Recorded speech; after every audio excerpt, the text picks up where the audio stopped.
Hello, and welcome to this, our 97th live stream, certified genuine by the IAA, the Israel Antiquities Authority. This is, of course, a nod to our last Monday release where we talked about the most recent debacle with Darius the Great inscription. And if you haven't seen that Mana Machine alert, please go back after the live stream and do have a look at it, where we discuss what went right and what went wrong with that most recent certified genuine issue with that ostraca. So anyway, what we do here on these live streams is we take your questions on ancient Egypt and the Bible and answer them in the best way we can. The rules are the same as always. If you have not been on one of these live streams before, which is super chats have priority. That's pretty standard across all YouTube platforms. And but we do take other questions as well. And if it's a non-super chat, we ask that you put a Q and a colon at the beginning of the question so I know it's directed at me, not somebody else in the live chat.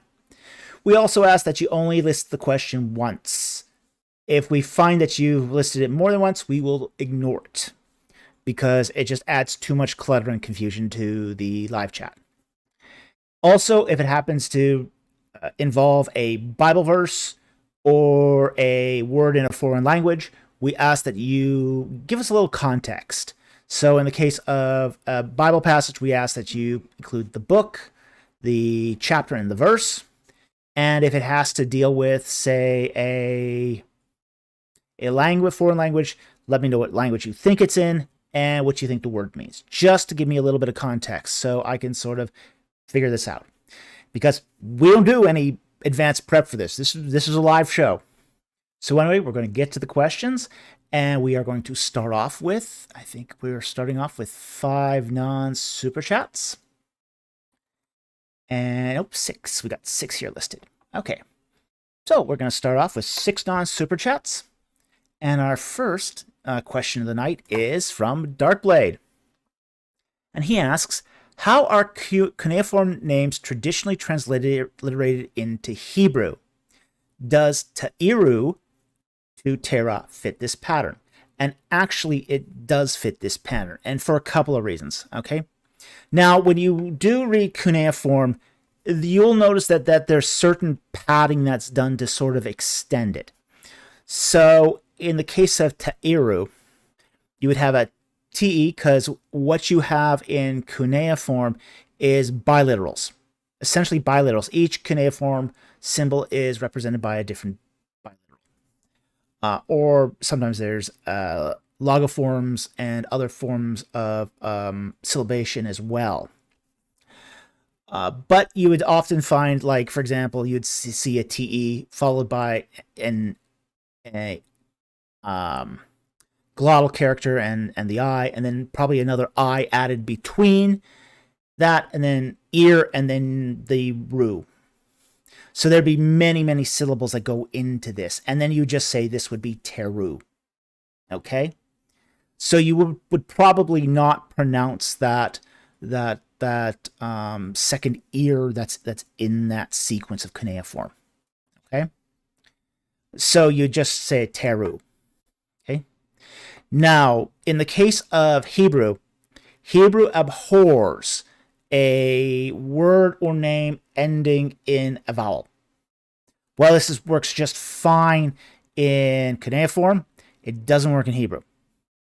This is why in a lot of Hebrew names, it usually ends with a consonant.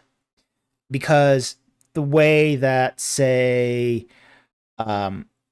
pronouns work in Hebrew is often through the addition of a vowel at the end of, or a vowel sound at the end of a word.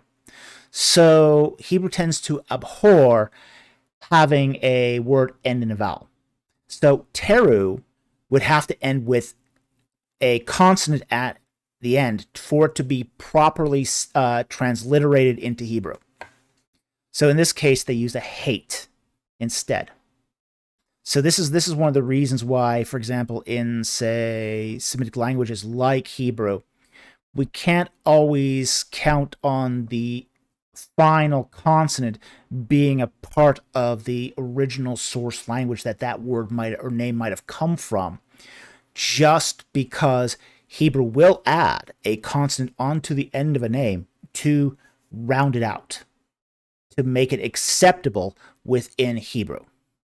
This is why you find a lot of, say, mimation in Hebrew.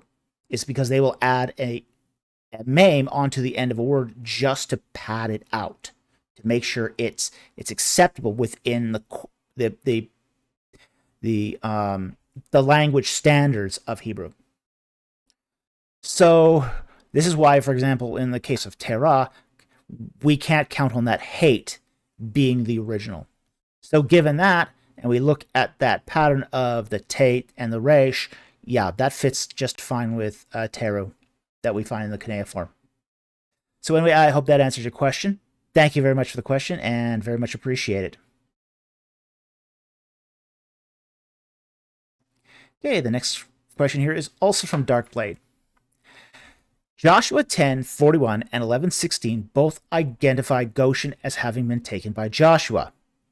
Is this a copyist or transliterator error, two places with the same name, or a claim that Joshua took land from northeastern Egypt? Okay, most likely it's the second option, that it's two places with the same name. And we find this happening all the time. This happens all the time in the geography of the ancient Near East. Like, for example, there's 21 places with the name of Antioch in the ancient world. This is just something that people did back then. They reused the names over and over and over again.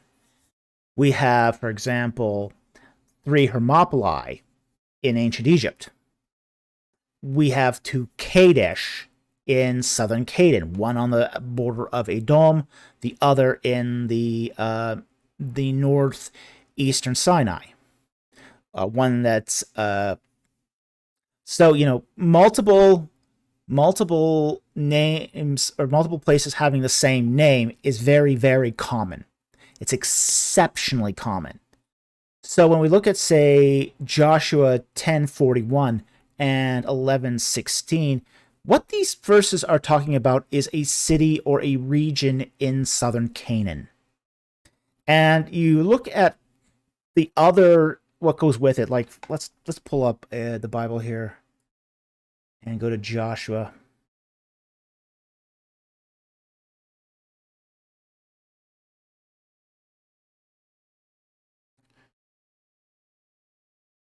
Joshua 10:41.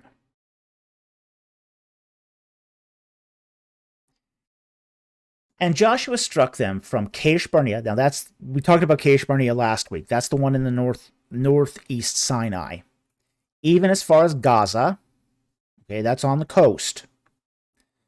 And all the country of Goshen, even as far as Gibeon. So we see that the sequence of events here, the sequence of the conquest, is going from west to east. So in this particular case, we can see that he's striking at Kadesh Barnea and Gaza, and headed east through Goshen to Gibeon. Okay, so there's that sequence of geography here that's sort of playing out. And Goshen, at least the Canaanite, the toponym of Goshen that's in Canaan, would be on that southern Canaan region. So this is very common. This is exceptionally common, where you have multiple place names or places having with reused place names. Very, very common. Very, very common in the ancient Near East too. So anyway, I hope that helps. Thank you very much for the question. Very, very much appreciated.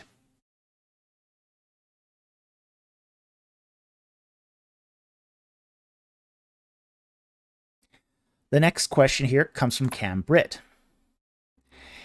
Is it true that they found a bed at Etem Menaki, the same dimensions as King Og's bed described in Deuteronomy 3:11? What would this mean?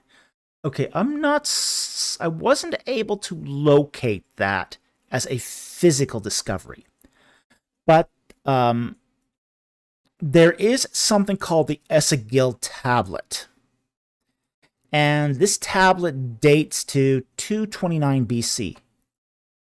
There's a translation out there by A.R. George. And in this tablet, it describes a bed that is 9 cubits in length and 4 cubits in breadth. Now, what's so interesting about this is it's roughly the dimensions of King Og's bed described in Deuteronomy 3:11. But the purpose of that bed was it was used for, say, ritual purposes. So, in the case of what we find in the Esagil tablet, what you have is essentially the king going up a ziggurat or temple and reenacting, say, ritual coitus in the stead of, say, a god like Marduk. So it's the king doing a ritual reenactment of, say, the creation myth on this ritual bed, a bed that was designed for a god. Okay, so it's very likely that in the case of King Og's bed, that this was not just the bed he sort of spent the night with his harem with. That this was a bed of ritual purpose, and that King Og, the consequence of this would be that King Og is trying to reenact, say, the ritual of procreation, at least a religious ritual of procreation, instead of a god. In the same way that the Babylonian kings did for Marduk. So I think that's what that would be sort of the connotation here. This is what we would sort of get out of this.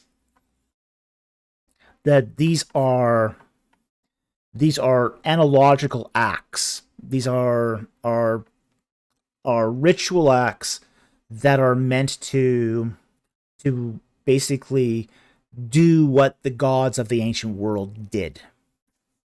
In ritual, at least, anyway. Although it would probably involve real conjugal relations, as it were. Okay? So I think that's what's going on here.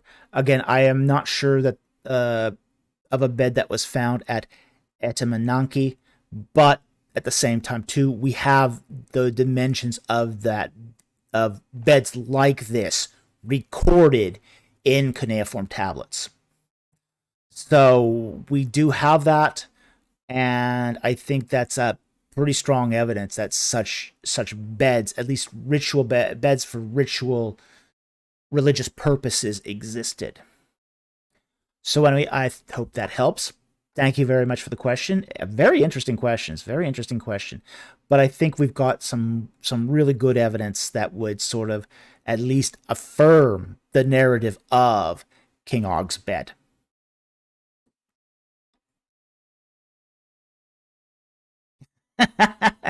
BC comments kept nicely G-rated. Now kids are asking their parents what coitus is. Well, the kids shouldn't be watching this. We don't rate these live streams for an under 13 audience. Well, we don't, because we don't want to run afoul of the COPPA laws. So we don't do that.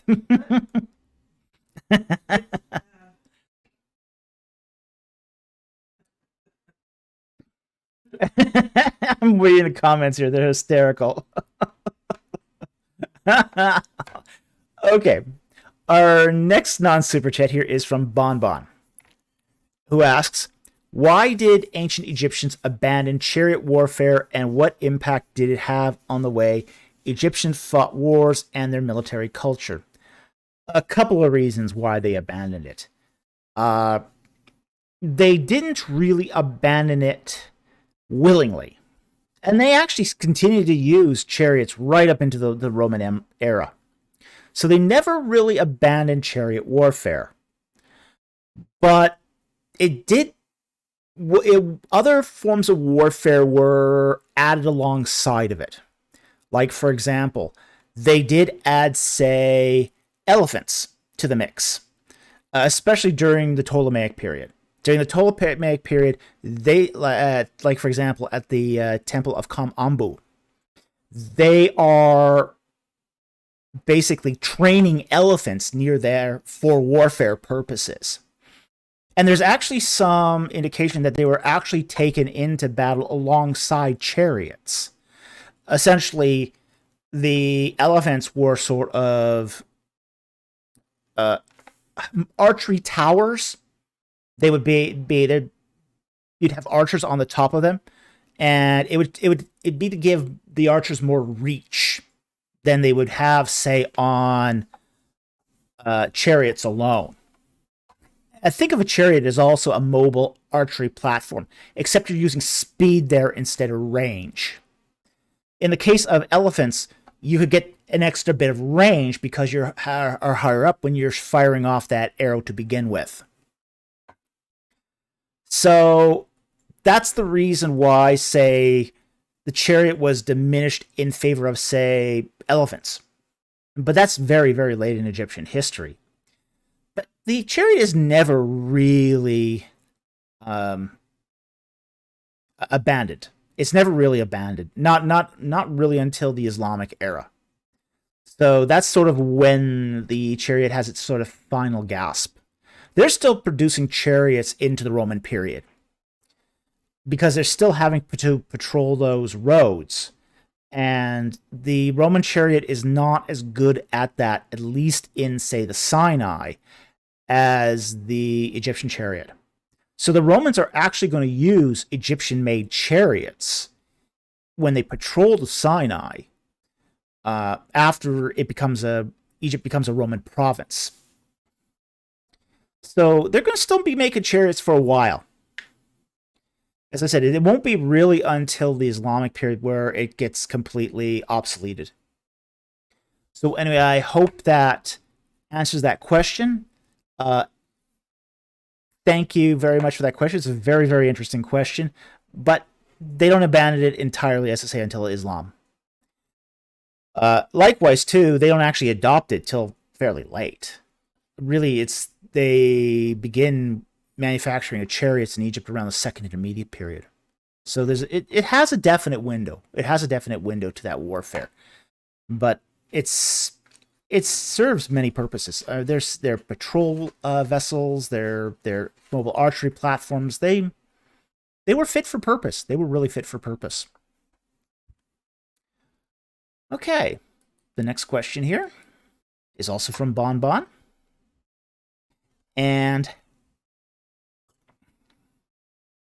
he asks, why did early New Kingdom pharaohs try to mimic Middle Egyptian art and values? The same way we sometimes mimic Shakespearean English or King James English, because it sounds classic to our ears. It's the era of refinement and style. For the Egyptians in the early New Kingdom, the Middle Kingdom was the era of refinement, style, high literature, high art. When the kings of the New Kingdom started building their mortuary temples, many of the Middle Kingdom temples still were standing. And they had all these glorious sphinxes. They were very, very artistically done. There was a lot of high art involved in the Middle Kingdom. So there was a lot of attempt to mimic that art because it was seen as quite the proverbial gold standard of refinement and Egyptian culture. So that's the reason why they try so much to mimic the stuff of the Middle Kingdom. And the stuff of the Middle Kingdom is really, really beautiful. I mean, it has a style all of its own. And it's a very recognizable style. So I hope that answered your question. Thank you very much for the question. And our final non-super chat here is also from Bon Bon, who asks, what was the Egyptian secret for why they lived so long? I recall Herodotus or someone else saying that Egyptians are the longest living people at the time. And he goes on to ask, does this have to do with their nutrition, etc.? Well, the Egyptian diet wasn't so much better than everyone else's. Now, it was better in one respect. It was better in the respect that they ate wheat, so they never suffered from vitamin A deficiency. But the Egyptian diet tended to be very low in protein. Still is low in protein. Protein was always a premium in the Egyptian diet. So your typical Egyptian was more likely to suffer from protein deficiency like kwashiorkor than he was to suffer from, say, vitamin A blindness, or even, say, normal vitamin deficiencies. So while the Egyptian diet had enough, say, vegetable matter and say, vitamins in it, what they lacked was protein. But I think what really was the secret for longevity of Egyptians... Now, let's be honest. The longevity of ancient Egyptians was not that much better than everyone else. When he's talking about how long they lived, he's basically saying that if you were an adult, you lived to about in your 60s or 70s. And that was not untypical for the Egyptians. Now, you do hear other people say that the average age of Egyptians was about 30. The reason why is because infant mortality was so high. The fact is that if you lived past your 6th birthday, you were likely to make it to your 60th birthday. But your chances of living up to your 6th birthday was not great. It was actually pretty lousy. So, if you made it past your sixth birthday, you had a pretty good shot of living a good, long life. But your chances of getting there was not great to begin with. So this is what Herodotus is encountering when he goes to Egypt. He's encountering people that are living a very, very long time, at least those who he encounters, which are not children. Okay? He's not encountering children. So among the adults, he's seeing the adults living a long time. Now, what can explain why the adult members of Egyptian society are living such a long time? And I think what it boils down to is actually the practice of medicine. While the Egyptian diet was a little better in some respects to other ancient Near Eastern cultures, it wasn't significantly better. Other ancient Near Eastern cultures had much more protein. And as such, a lot of them were actually healthier as far as the protein aspects are concerned. But what the Egyptians had that, say, the rest of the ancient Near East didn't have was a really solid practice of medicine. Egyptian doctors were famous, and they were everywhere. We have some quite a few manuscripts from Egyptian medical practice. And they had cures for infections that would have actually been effective. They practiced surgeries. They knew certain infections had to be cut out. They could stitch wounds. If you've got a broken bone, they knew how to set it. And, they was basically, if you got injured, you called a doctor, the doctor came in, he would, and it would be a combination of medicine, applied pharmacology, and ritual practice. Yes, the doctor would say a spell over you, but he would also give you, say, something that might actually treat the injury. And the Egyptians did not separate religion and medicine. It was a combined practice. But some of that medicine was actually surprisingly effective. So they knew that if you applied, say, moldy figs onto a wound, that the chance of infection was pretty much less. They used garlic. They were already aware that garlic could defeat certain infections.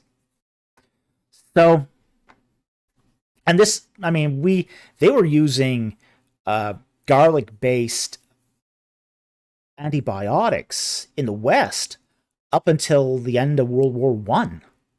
You know, and sometimes, and they call these sulfa drugs. These were the only drugs that were available to fight infection at the time. So it was onions, but yeah, they had onions too, but they also had garlic. They had both.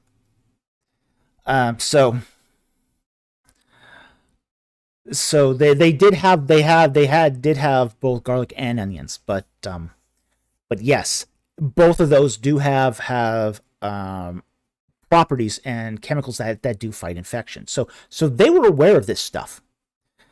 There is also, though, but having known this, I think this also led to a general, and doctors back then in ancient Egypt didn't charge a lot, you know, and it was a barter economy for them too. So, you know, somebody for their medical treatment might be trading beads or sandals or a box or loaves of bread for medical treatment. And there was enough doctors around that the cost of this treatment was relatively low. So because the treatment itself was relatively inexpensive, it was widely available to a large segment of the population. All but the poorest people in Egypt could afford medical treatment. So given that situation, the general health of and the longevity of the population tended to be, say, a little longer than you would find in the rest of the ancient Near East. So anyway, I want to thank you very much for the question. It's a very, very interesting question, and I hope that helped. Okay, now we are on to the super chats. The first super chat here is from Ben J for $9.99. Thank you very much for the super chat, and he asks, in what ways did the late Bronze Age collapse help or hinder the Israelite exodus, conquest, and settlement? Ooh, fascinating question. It didn't so much hinder or help the exodus, because the late Bronze Age collapse is going to happen in Egypt after the exodus, much after, okay? It really doesn't hit Egypt hard until, say, around the time of Merneptah. You start seeing the glimpses of it, and then it just hammers Egypt right around the reign of Ramses III. Okay? So this is going to, where this is really going to help the Israelites is during the conquest. This is where it's really going to help them. Because what's going to happen is that at the same time as the Israelites are settling in, say, the Judean foothills, the Philistines are settling in the coastal plain. And this is happening during the late Bronze collapse. Up in Anatolia, the Hittite Empire is falling apart. It's falling apart. They've got chronic starvation and plague, and things are just going to the proverbial hell in a handbasket. But this is giving the Philistines the opportunity, because they're starving too. The Philistines are starving too. They're having to migrate from Anatolia down the coastal plain to find places that they can cultivate and raise food. And they're going to go all the way down to Egypt in search of greener pastures. But this is going to be a distraction to the Egyptians. The Egyptians are not going to be able to maintain their garrison towns. And since they cannot maintain their garrison towns in Canaan are going to be isolated. Basically unable to protect Egyptian interests. So, in that way, the late Bronze Age collapse is going to precipitate a sequence of events. And that sequence of events is going to allow the Philistines to take over the coastal plain, which is basically the highway that Egypt uses to go up into Canaan. So when Egypt goes on campaign into Canaan, it tends to go up the coastal plain and then cut over into the Judean foothills. But with the Philistines in the coastal plain, that highway is now interrupted. Now, Merneptah is going to make one campaign through the coastal plain while the Philistines are settling it. But it's not going to be a campaign on the same order that it had been done under his predecessor, Ramses II.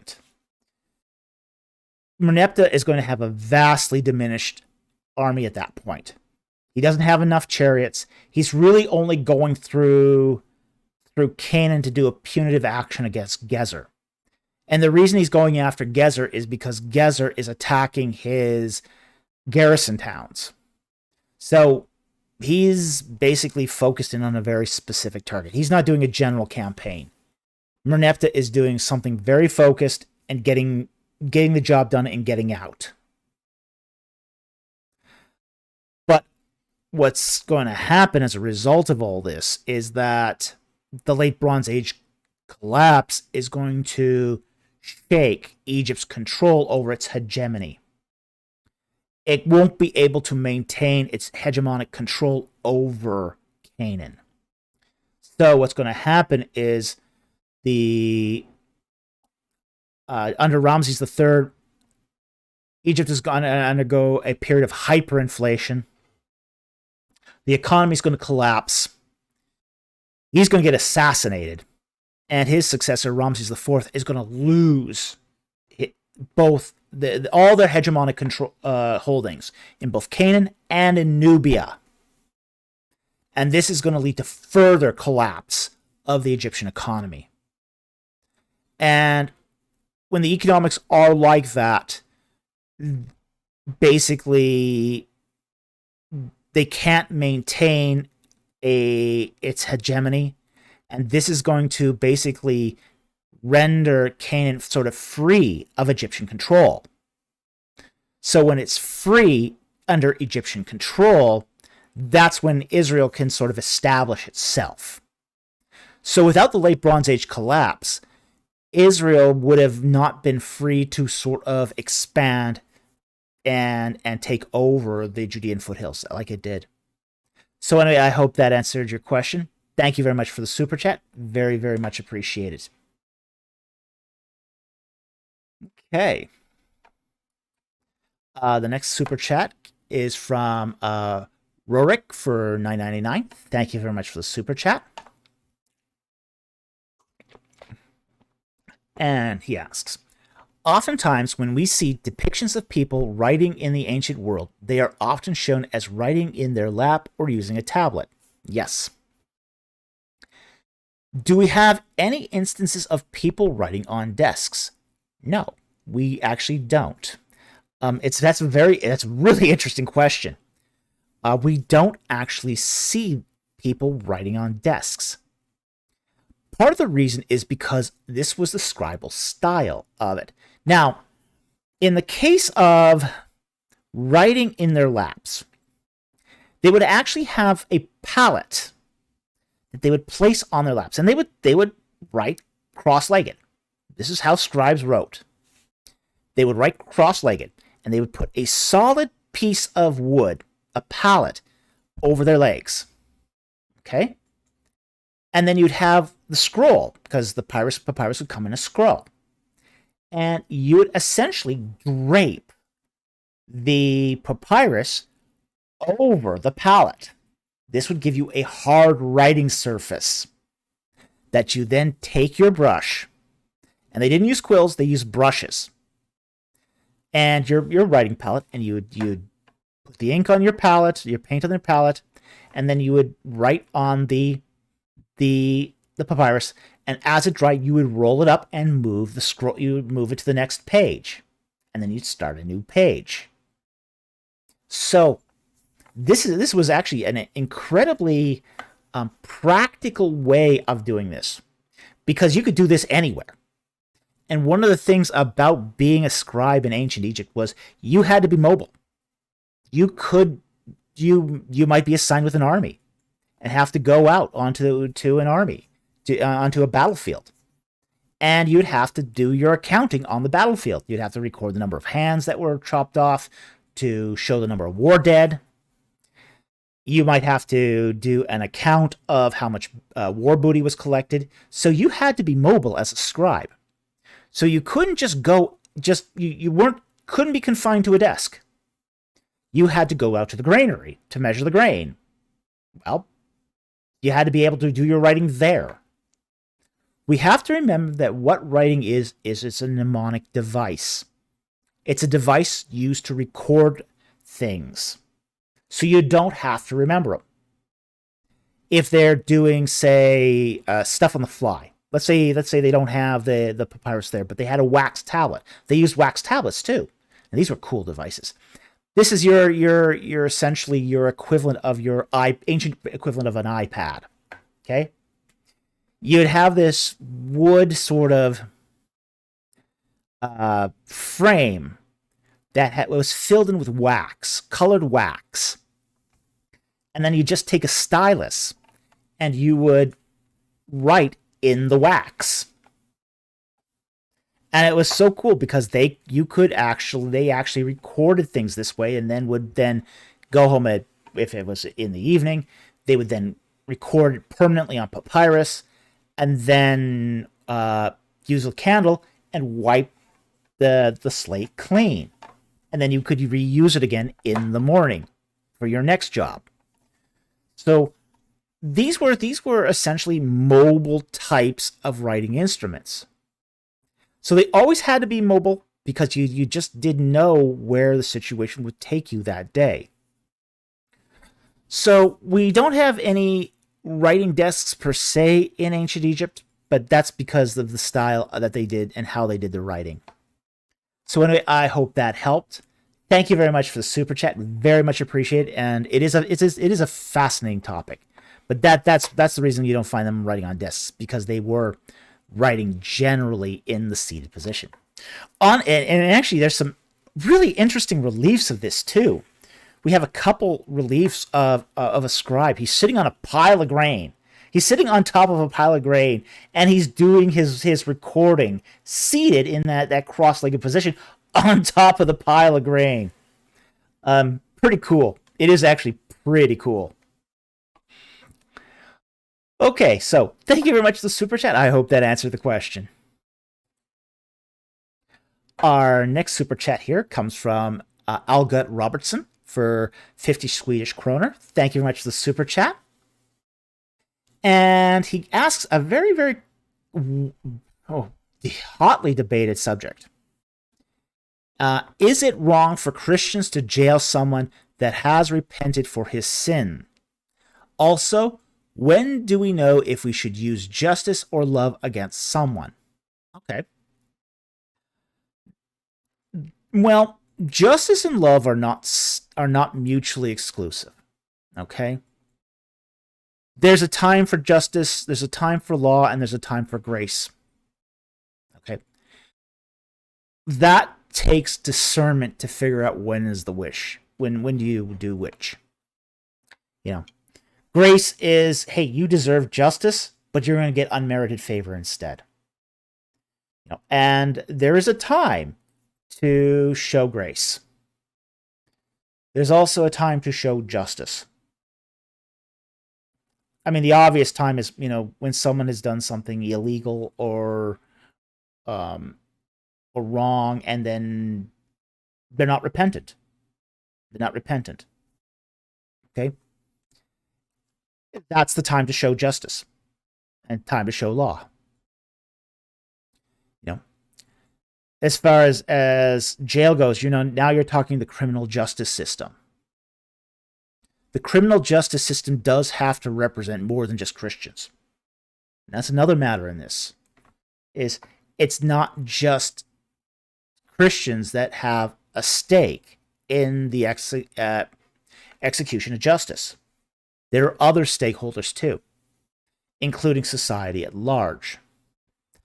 So even if the guilty person has repented, has changed their ways, and is leading a new life, that doesn't necessarily absolve them from the criminal consequences of their actions. So it's a complicated subject because a lot of factors are going to play in this.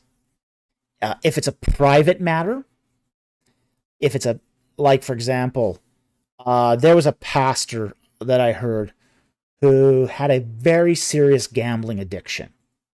Very serious gambling addiction. And he defrauded his church congregation of thousands of dollars. Thousands of dollars. And got caught. Because he wasn't very good at gambling. Okay? He was very addicted to online gambling. He got caught. The people who were defrauded went to the church board. They could have thrown the book at him. They could have accused him of criminal fraud. And he would have spent some serious time in jail. But he confessed. He admitted he had a problem. He sought counseling. And he paid back every last dime that he defrauded. Okay? He was genuinely repentant. Okay? And it was a private matter between him and those he defrauded and his congregation. So in that particular case where all the wronged parties were Christian, then you could show grace and mercy instead of law and justice. But if it had gone outside of that, that might not have been possible. So justice matters. Justice matters. And it's still, even though we live under the law of love, justice still has a role to play. But again, it's going to depend largely on circumstances. So I think this is a very, very difficult question to answer in a blanket way. And as far as I know, that pastor has never gambled again. So, yeah, he messed up. Big time. Really, really big. But he also repented. And as such, we need to show him forgiveness.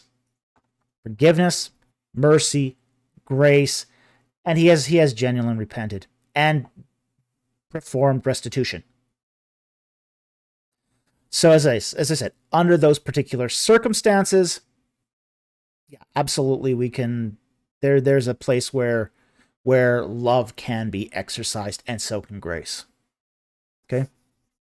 There's no need to then take that to the courts. But there could have been a circumstance here where it would have gone to the courts. So again, a lot of this is going to depend on circumstances. So, anyway, thank you very much for the super chat. It's a very, very difficult question, and it's a question that is hotly debated amongst Christian ethicists.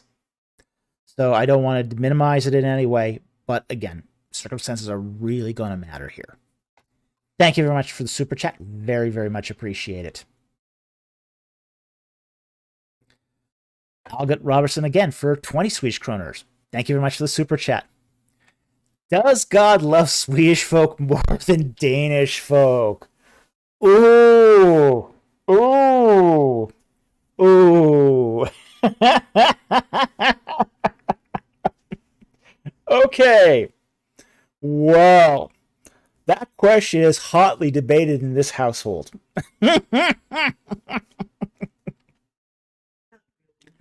Not really, but you see, my wife's great grandparents were a Dane and a Norwegian. My grandfather was a Swede on my mother's side. Okay.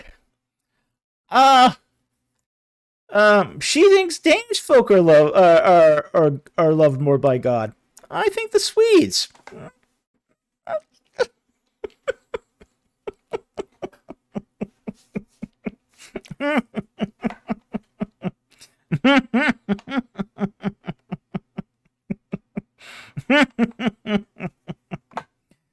Yes, there's a lot of Viking blood going around. People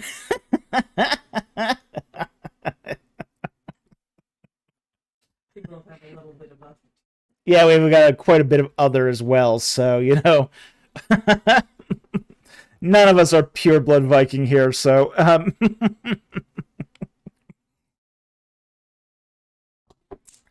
Uh, this is always a fun question, okay? And the reason why is because Proposed solution, it's none of the above. It's actually the finish. I'll put that up if I can here.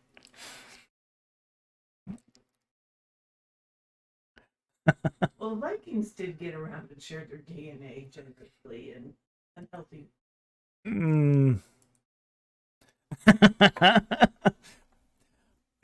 Well, that's one of the things about having a bit of Scandinavian ancestry is they do love poking fun at each other. You know, Swedes will make jokes of the Norwegians will make jokes about the Danish will make jokes about the Finnish, and the Finnish will make jokes about the Swedes. You know, it's just that's just being Scandinavian. You know, that's part of the culture.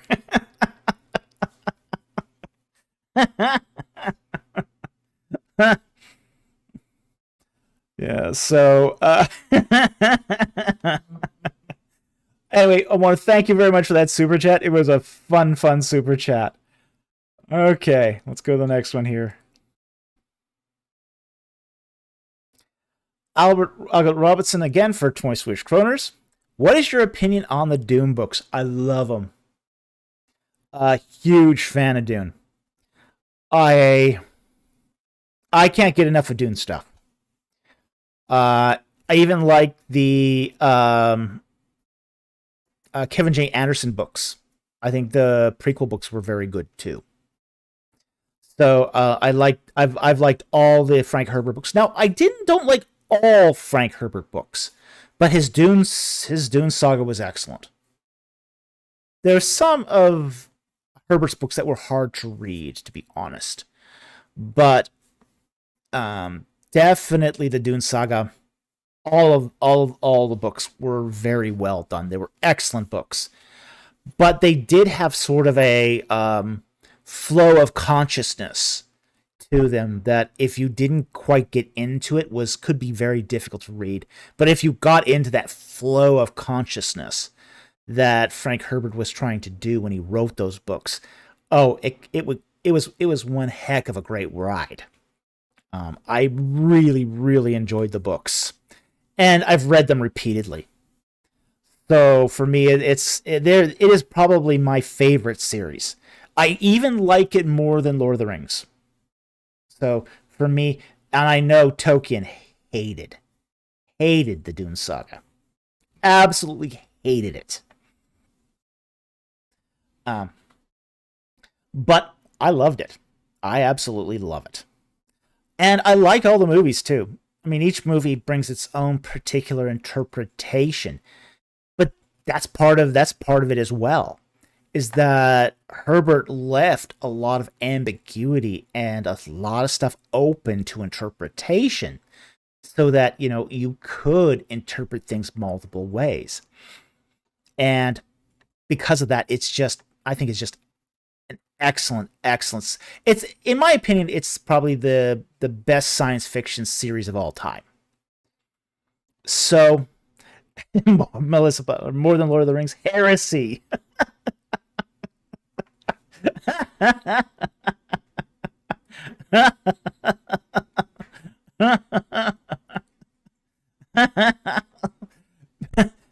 That's almost blasphemy. Yeah, IP and I are not going to agree on this one. Okay, we are not going to agree on this one.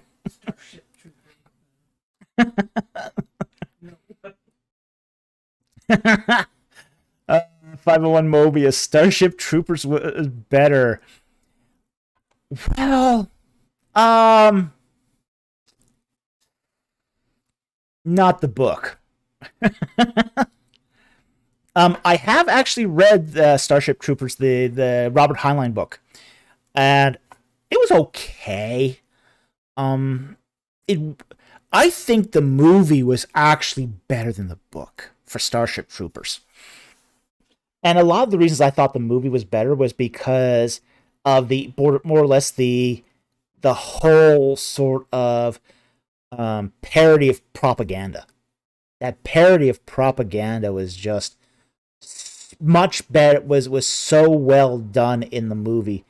And once you realize that that is a movie about propaganda, that's you understand how underrated that movie is. The book was a bit overrated, to be honest. I did not care for the book that much. I read it once, but it really didn't grab me. But the movie, Starship Troopers movie, very, very underrated movie. Very underrated movie. And I do admit, I do watch it on occasion just to catch the little subtle nuances in it, because it has a lot of subtle nuances. So, great movie, mediocre book. But in the case of Dune, Dune had those were great, great books. Great books that were really sort of, I mean, difficult to do on a grand scale that the books are describing. Okay, very, very good, very excellent books. I think the Villeneuve movie was really well done too, very well done. Yeah, he had a vision. I understand that the filming of the second part is having some difficulty. And I also heard that they have put, say, Dune's Sisterhood on hiatus as well, which is probably a good thing since they're having some creative differences. So we'll see. We'll hope they get the second film out because I don't want that Villeneuve film to end where it did. We do need the rest of the story too, and we need that vision of it because I think that vision was excellent. So, anyway, thank you very much for the super chat. Very, very much appreciated. And now I'm in trouble with everybody who loves The Lord of the Rings. Thank you very much.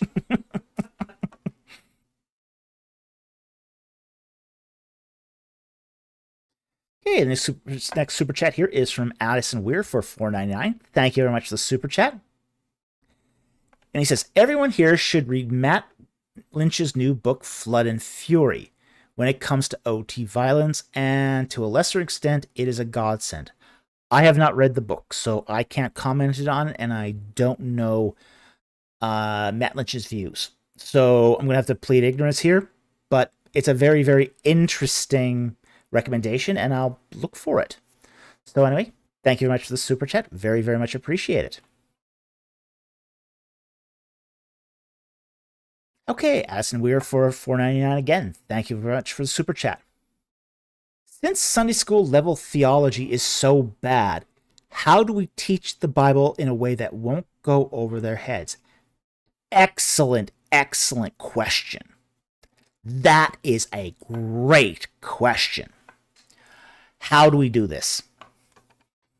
What we do is we build upon it progressively.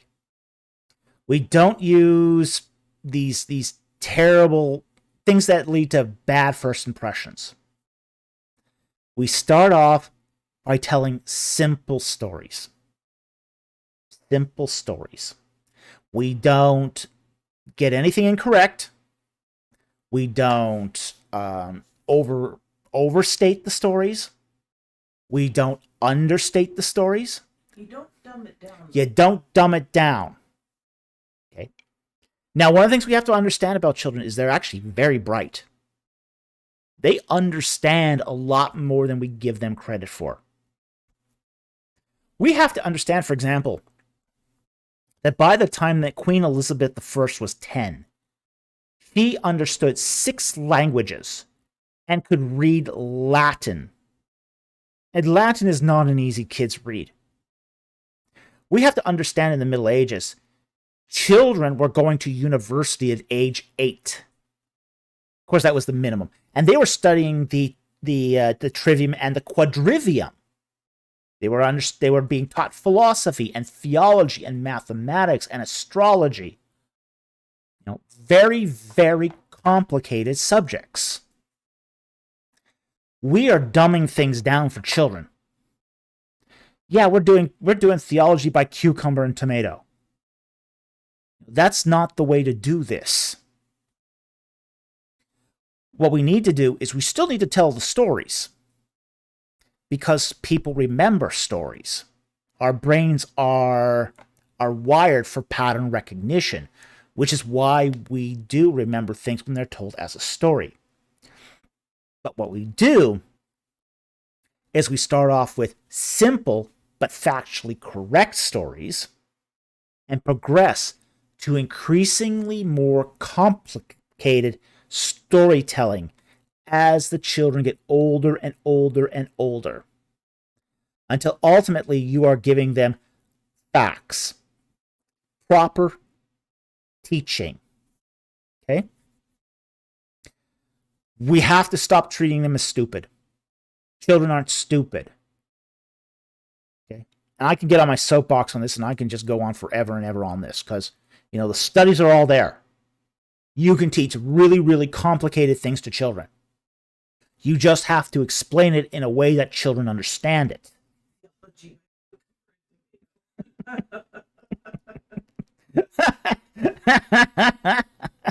Angry Twitter mob of market gardeners and trees, too. I'll post that up in a moment when I get it up here, because that was pretty funny. Funny comment here from Fail the Duat says, preschoolers are insanely attentive. Yes, they are. Use that. Absolutely use the fact that preschoolers are insanely attentive. We're losing it before they are. Okay. Yes, they are. You can't show them your cartoon. Your. Oh, well, yeah. Describe it. Theology by two, cucumber tomato, Andrew Twitter mod and market gardeners in 3, 2, 1. Okay. Some examples of simple stories. Okay. Like, for example, you could take something like, for example, the Exodus. You can tell that as a simple story. How the people of Israel were enslaved. They were enslaved, and they were forced by Pharaoh, the king, to make bricks. And they cried to God to let them go. And God said, I heard my people. I'm sending you, Moses, to free my people. Moses goes to Egypt. He says to the Pharaoh, let my people go. Pharaoh says, no, why should I? Who's this Yahweh guy? Who's this God guy? Sends 10 plagues, and Pharaoh lets the people go. Now, I have just told the story of the Exodus there in very, very simple terms. Okay? That's the point. You start off simple but factually correct. And you tell it as a story. There's lots of stories that children really gravitate to. You could tell them the story of King David versus Goliath. You don't have to get into the real sort of nitty-gritty details of this. The first story, David versus Goliath, it's the Philistines. They're saying, oh, if you defeat our champion, you can become, you become our slaves. If we defeat your champion, we become your slaves. And then you lay it out. Now, when the thing with that, though, is once you start to get into older age brackets, you then increase the detail. You increase the detail. They've got the structure. They've got the structure of the narrative. But you add, because they have a framework now from the simple story, you add more detail that they can hang onto the framework. So, okay, in the case of the David and Goliath narrative, okay, you get get into, say, early high school, okay, you can talk now about, what kind of sling stones were they use? They were not these little, they're cannonballs, essentially, and we've got examples of them from the Siege of Hatzor. You can use that level of detail when you talk to a high school student, whereas you wouldn't do that with, say, a preschooler. Preschooler, you keep the story going in very simple terms, but you gradually increase the detail the older they get. And that way, you get to a point where they are competent in the study, because they've heard the story so often. They've heard the stories often, and they can hang theological truths upon those stories. So that's how you teach kids how to do this without actually overwhelming them. And frankly, too, it's pretty hard to go over their heads. They might ask you, the biggest problem I found that you're going to get into with children is using words they're not familiar with. And some of them will ask you, well, that's a big word. What does that mean? You're going to tell them, oh, I've learned a new word. So, it's pretty hard to go over their heads as long as you keep the vocabulary at a certain level. Keep the vocabulary at a certain level. Keep it true. Don't exaggerate. Don't exaggerate. Don't minimize. Just the story. Keep it to the story. Don't make it ridiculous. Yeah. Don't make it laughable. Giant giraffe. Yeah. Yeah. Don't use art that makes this laughable. Okay? It's not cute. It's not cute. It leads to it becoming contemptible. So take all those pictures of Noah's Ark with giant heads, animal heads sticking out of the top, take them out and burn them. Because that leads to contempt. And we don't want that. It's like the roots of the bamboo.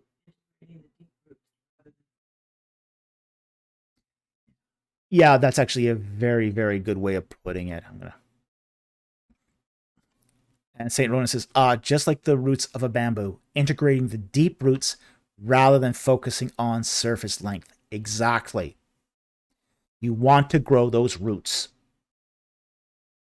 You start with the the primary roots, the shoots, and then they branch out, going deeper and deeper into the soil. We want our next generation to be firmly rooted. You mean treat God's word as real rather than Aesop's fables? Yeah. Yes, exactly. Exactly this. Yeah. And Patui says, you mean treat God's word as real rather than like Aesop's fables? Yes. Yes. Yes. Treat it like a story. This is something that Michael Heiser said. Read the Bible like a story. Read it like a story. But it's a true story. And that's the difference. It's a true story. Treat it like it's real. Treat it like it's our history. But relate it like a story. This way, people will grow in the faith. And that's what we're looking for. We're looking for growth. But in this case, growth in our children. This is one of the big failures of the Christian church is we're not growing faith in our children. We're treating the Bible in a contemptible way and then wondering why they have contempt for it. We did this to ourselves. Essentially, we've done this to ourselves. So this is how we turn it around. So anyway, let's hide that.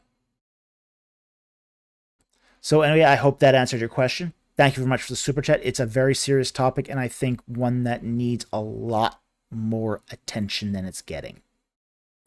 So anyway, thank you very much for the super chat. Very much appreciated. Next super chat here is also from Addison Weir for $4.99. You've said a couple times that the Egyptian empire was more of a hegemony. What is the evidence in favor of this? Oh, actually, there's lots of evidence in favor of this. Probably one of the key pieces of evidence here is the Amarna letters. The Amarna letters show the geopolitical situation of the Levant and Canaan as essentially Canaan at the time of the Amarna letters, which it's dating to the 1340s BC, during the reign of the Amarna kings Akhenaten, Menkaure, and Tutankhamun. And it shows that the Levant was under hegemonic control by the Egyptians. But the various kings of the Levant were killing each other off. They were fighting. And Egypt didn't get involved. Egypt didn't care. As long as Egypt got its tribute, they didn't really care what these warlords in Canaan did to each other. They could kill each other off all day. They didn't get involved. Just as long as they got their money. And we have to remember that the reason Egypt had a hegemony and not an empire was because empires were expensive. Empires are about control and seeding their culture abroad. Egypt didn't really want to spread its culture abroad. That wasn't the point of Egyptian control. The only thing that Egypt wanted out of its hegemonic power control territories was basically loot. They wanted loot to bring back to Egypt to shore up their economy, which had been suffering through thousands of years of inflation. Okay, that's what mattered to the Egyptians, was shoring up that economy. Yes, Egypt had a barter economy. It also had inflation. You look at, say, the work of Wolfgang Helck, who sort of charts out commodity prices over time, and you can see that the price of grain increases over time. It takes more and more trade goods to buy a bag of wheat. So, Egypt had a serious inflation problem. And the way they sort of mitigated that was they brought more goods from abroad to supplement the supply of goods to drive down the prices. So that's why they had a hegemony, was because empires were expensive. They didn't want the expense. Because in order to maintain an empire, you had to send out chariots and send out armies and feed lots of soldiers. And it was expensive. Really, really, really expensive. Egypt did not want the expense. Put bluntly, they just did not want the expense. They wanted their economy shored up. It's a very, very different motivation for having a hegemony than, say, imperial control. There were other places that wanted imperial control. Persia wanted imperial control. Persia wanted its law to be applicable everywhere it conquered. Egypt couldn't have cared less. It just wants its money. Pretty practical when you think about it. So anyway, I hope that answered your question. Thank you very much for the super chat. Very much appreciated. But the primary evidence here comes from the Amarna letters, which shows us exactly how the relationship is between, say, the kings of Canaan, chiefs of Canaan, versus, say, how the Egyptians treated the control over those provinces. So thank you very much for the super chat. Okay, the next super chat here is also from Addison Weir for $4.99. Thank you very much for the super chat. And he asks, does Genesis 1:29 to 30 indicate that all humans and animals were vegetarians before the fall? Interesting question. Let's pull up the Bible. Debated, but Well, not so much. hard to eat something. Well, let's get into that. We'll get into that. Okay. Okay. Then, here we go. Genesis 1, verses 29 to 30. Then God said, behold, I have given you every green plant yielding seed that is on the surface of the earth, and every tree which has fruit yielding seed, and it shall be food for you. And to every beast of the earth, and to every bird of the sky, and to everything that moves on the earth, which also has life, I have given every green plant for food, and it was so. Okay. Now, your typical young earth creationist is going to look at this, and they're going to say that every beast before the fall was a vegetarian. Okay. This is a ideal, but it may not actually have been what those animals necessarily ate. Okay. Just like it's an ideal for, say, human beings in this pristinated situation to eat only vegetarian, that didn't last after the fall. So it's one of those things that, there's also a concept in, for example, in, say, young earth creationism, that because there was no death, the animals could not eat meat because nothing had died. However, in order to eat plant matter, that plant matter has to die.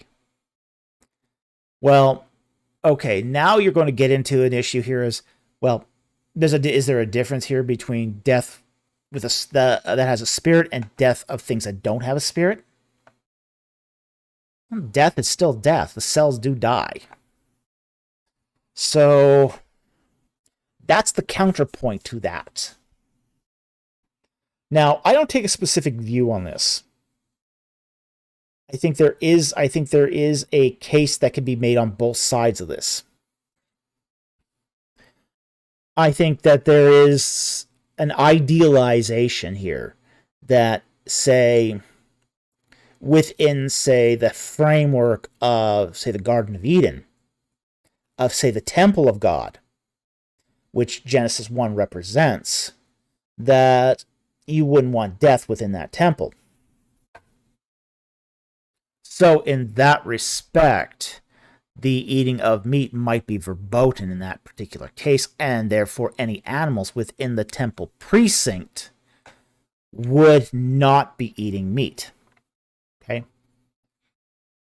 However, I also see the other side of this, which is this may be an ideal given to animal kind, which may not have been necessarily followed by all particular animals for a variety of reasons.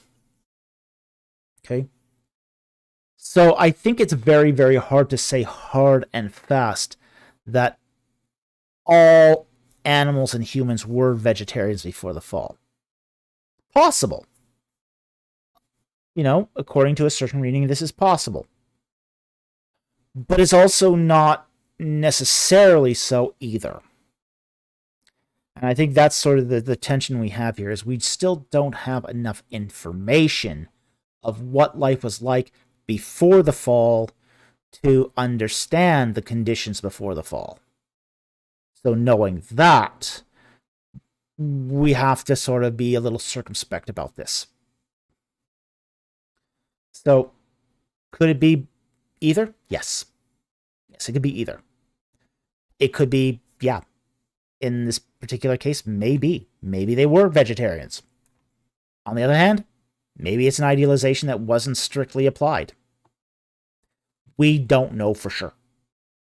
And I think that's what is important here is, what's the scope here?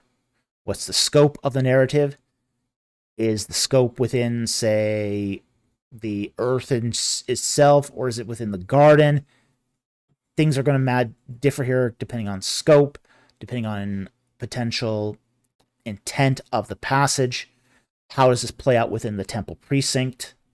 So there's a variety of issues here. So as I say, I think we have to be nuanced about this, and we have to be circumspect and humble before the text, because we don't know for sure one way or the other. So anyway, thank you very much for the super chat. Very, very much appreciated.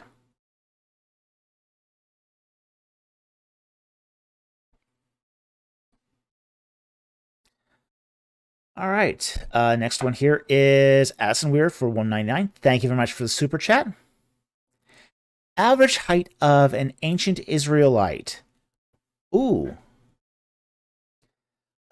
Difficult to say, but it's somewhere around 5'2", 5 feet. That's pretty typical of the height of most people in the ancient world. So 5 foot, 5'2" is the typical height of, as I say, and a lot of this comes down to diet, of Bronze Age, Iron Age diets. Bronze Age and Iron Age diets were not very nutritious, and were not as protein rich. Now, in places where protein was higher, more available, people tended to grow taller. You do have some people who did grow to pretty good heights. Okay? You did get the occasional person who would grow up to 6 feet. That was pretty extraordinary in the ancient world. And you can even today, say, go to, say, sailing ships and houses from like the 19th century. And if you're a tall person, you might have to duck underneath the doorway. There's actually a maritime museum very close to where I live here, which has the first boat to make it through the Northwest Passage. And I'll tell you, the bulkheads are small. When you're moving through a door, you have to duck. Even someone of my height, which I'm not terribly tall, I have to duck under those to keep from banging my head on it. So, yeah, the average height, not very tall. Again, about 5'2" is probably the average. So, anyway, thank you very much for the super chat. Very much appreciated.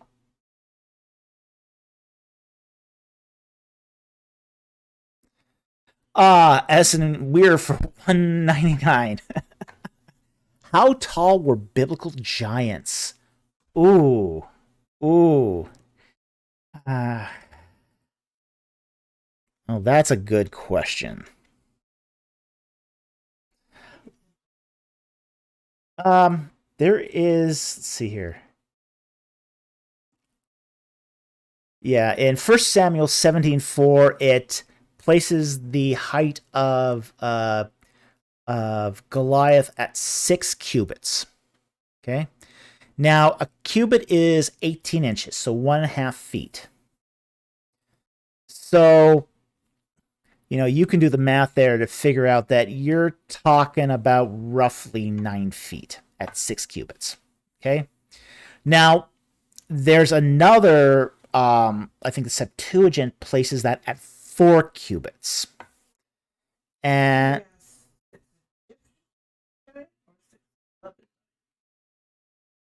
well, they're roughly the same. Okay, now the Egyptians had 3 cubits. Okay, the standard cubit, and that's same as the Levantine cubit, and that's 18 inches. The Egyptians also had let me pull up the question here, just so everyone sees it. You also had what's called the royal cubit. and the royal cubit was 21 inches. But then you had in Egypt a divine cubit, and the divine cubit was 24 inches. The Levantine cubit is the same as the Egyptian standard cubit. So you're talking 18 inches. Okay. So that's the standard cubit. So, if you're going by the Septuagint that says, Goliath was 4 cubits, you're talking 6 feet. If you're going with the Masoretic text, and it's where it says 6 cubits, you're talking 9 feet. So a lot of that is going to depend upon which text you sort of go after here. Now, there is a Egyptian text, a Papyrus Sallier 1, that mentioned giants among the Shasu. And this text dates to the reign of Ramses II. And it is a parody. It's the parody. It's one of those parody of the trade texts. And that particular text mentions that the giants among the Chasu were 9 cubits. Those are big boys. Okay? Those are very, very tall people. Now, we understand that the parody in the parody of the trades is meant to overemphasize the height of these guys. Okay? But but suffice it to say that the Egyptians did believe that there were giants in, say, the Levant. The size may be debated, but there does seem to have been at least the general belief that, we're not talking about Olympus gods kind of 25 feet kind of giants, not the D&D like storm giants or cloud giants or yeah, it's a relative thing. It's a relative thing, yeah. And we basically ordinary tall people, essentially, is what it was sort of driving at. But if you're a race of 5'2" is tall. Yeah. And you come across people who are 6 foot. Yeah. Well, they're a giant. They're a full foot taller. Yeah. I mean, if they're on average 2 or 3 feet taller than you, then yeah, you might think they're giants. Okay. Yeah, I'm 5'6". If someone was 8 feet, 2-3 feet taller than me, I think they're pretty tall. Yeah. So absolutely, yeah, and that's perfectly consistent within the human genome. And BC just pointed out Goliath had fingers, so obviously abnormal. There is some abnormality up to it. It also seems to be inherited down genetic lines, because Goliath's sons end up becoming giants too. So we have to keep that in mind, that this is an inherited trait. One in my family. My producer is complaining about being the only short person in our family. Life's not fair, honey. Life's not fair. Okay. So anyway, thank you very much for the super chat. Very much appreciate it, and I hope that helped. Okay. All the way to the top here.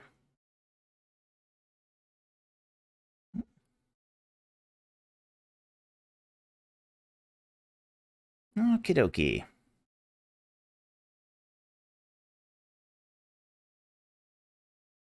Okay, and the next one here is from Addison Weir for $4.99. Thank you very much for the super chat. Heiser argued for a regional flood that covered the Mediterranean and the ancient Near East. How far back in history would we have to push this for it to be viable? Not that far back.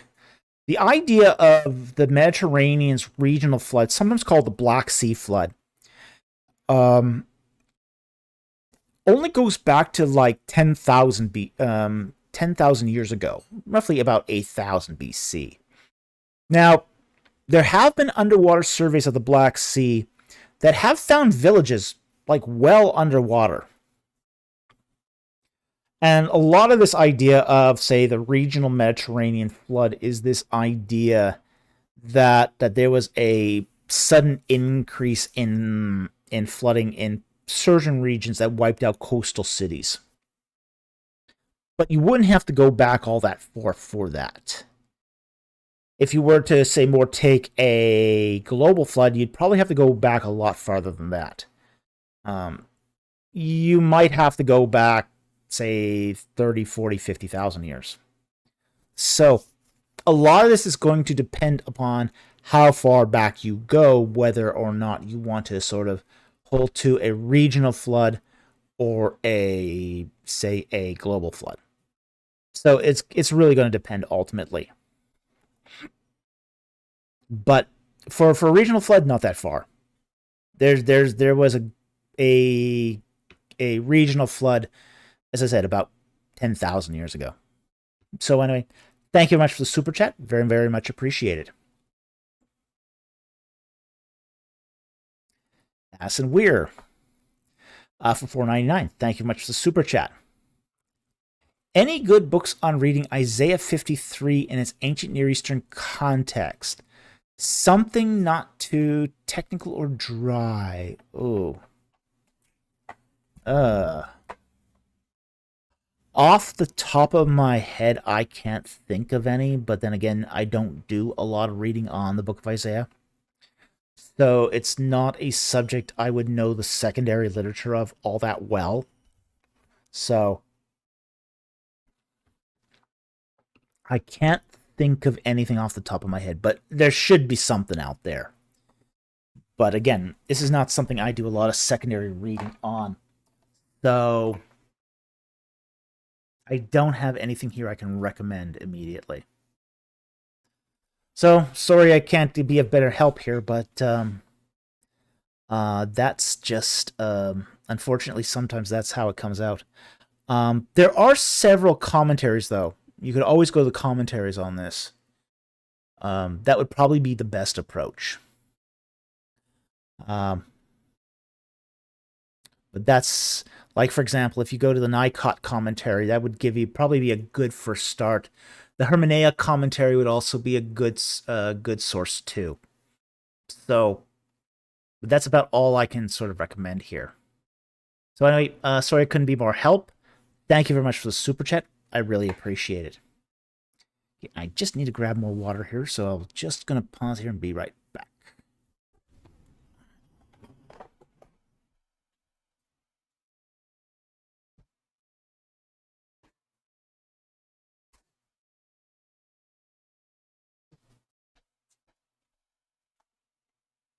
Okay.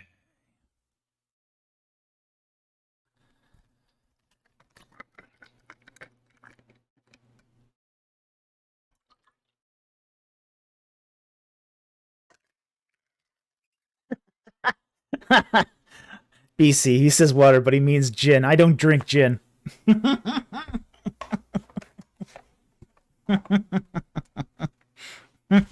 Nice try. I'll drink vodka. I will drink whiskey. I will drink brandy. I don't drink gin. I can't stand gin. But tonight it's water. And Earl Grey. Earl Grey tea.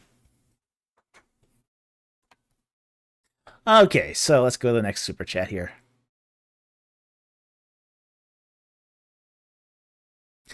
From Super Jam for $19.99. Thank you very much for that generous super chat. Hello, Dr. Falk. Well, hello, Super Jam. A question came to my mind after listening to Brandon Robertson today. Can a person argue for modern-day same-sex relationships if Leviticus 18:22 was written in an ancient Near Eastern context for an ancient audience? Oh boy.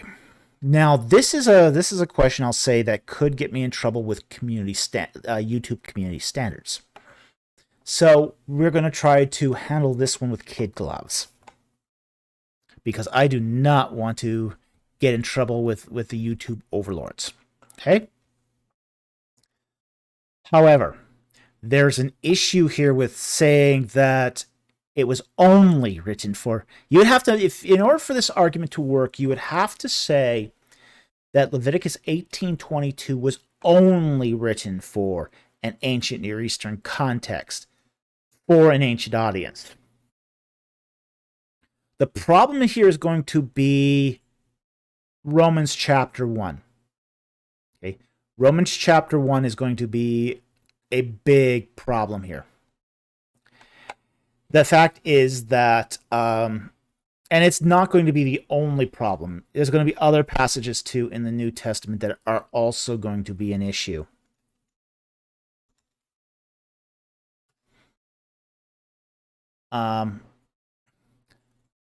You're going to have issues with 1 Corinthians 6:9, as well as 1 Timothy 1:10. So, and basically you've got that combination of Romans 1 that treats these sorts of relationships as the sin par excellence. And then you combine that with, say, the calling out of that behavior by name in 1 Corinthians 6:9 and 1 Timothy 1:10 does sort of exclude this possibility that it was written strictly for an ancient Near Eastern audience. Those New Testament passages, that are written by Paul, are going to basically say that this is something in perpetuity, that's universal for all time. So I hope we've sort of skirted around, say, the YouTube issue here, the community standards issue, while still basically saying that I don't think this argument holds. I just don't think it holds. I think it's deeply problematic, because even if you could make the case that was written for an ancient audience specifically, it's not only written for an ancient audience. And without that only, the argument doesn't work. So, and there are other arguments that go with this as well, such as what is ideal for marriage, what is the design of the human reproductive identity. So it's more than just, say, the relationship of this behavior with the ancient Near East. There's a lot of other things that go into this as well. So anyway, I'm going to sort of leave it. I've given you enough here that you can evaluate the issue. Thank you very much for the super chat. I very much appreciate it, and I hope that answered this sufficiently.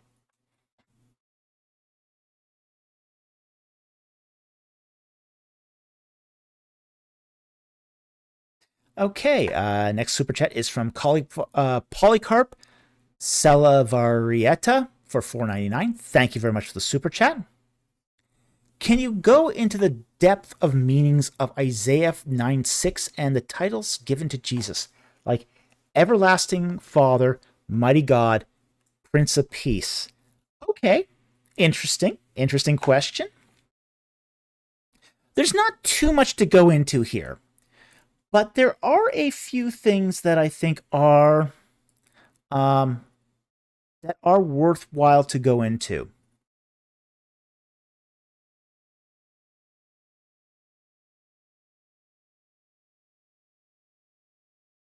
Let's get into Isaiah.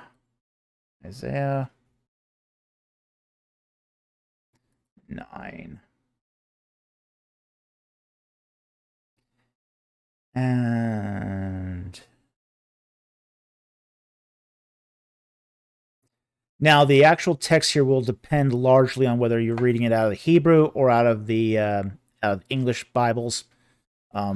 It's verse 5 in the Hebrew Bible. It's verse 6 in most English Bibles. Okay? And it says, "For a child will be born to us, A son will be given to us, and the government will rest on his shoulders. And his name will be called Wonderful Counselor, Mighty God, Eternal Father, Prince of Peace. Okay. Now, the Wonderful Counselor is pretty straightforward. Okay. And let me grab the Hebrew here.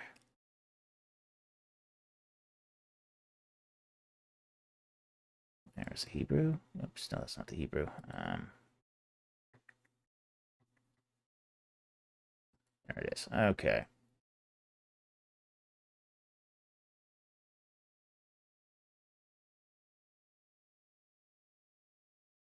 Okay. Wonderful Counselor. Essentially, the Pella, which means, it means wonderful, to wonder. It's a masculine singular absolute verb. And basically, we've got then the participle, basically, of to advise or to counsel. And that's where we get the substantival of counselor. So, wonderful counselor. So, Pella Yaetz. So, or Yoetz. So, that's going to be pretty much wonderful counselor there. Okay. The next title, El Gibor. Okay. El Gibor. El Gibor is the mighty God. God who is a warrior. Gibor is a warrior. It means mighty. It means strong, powerful. So it's a mighty God. Okay. That too is also pretty straightforward.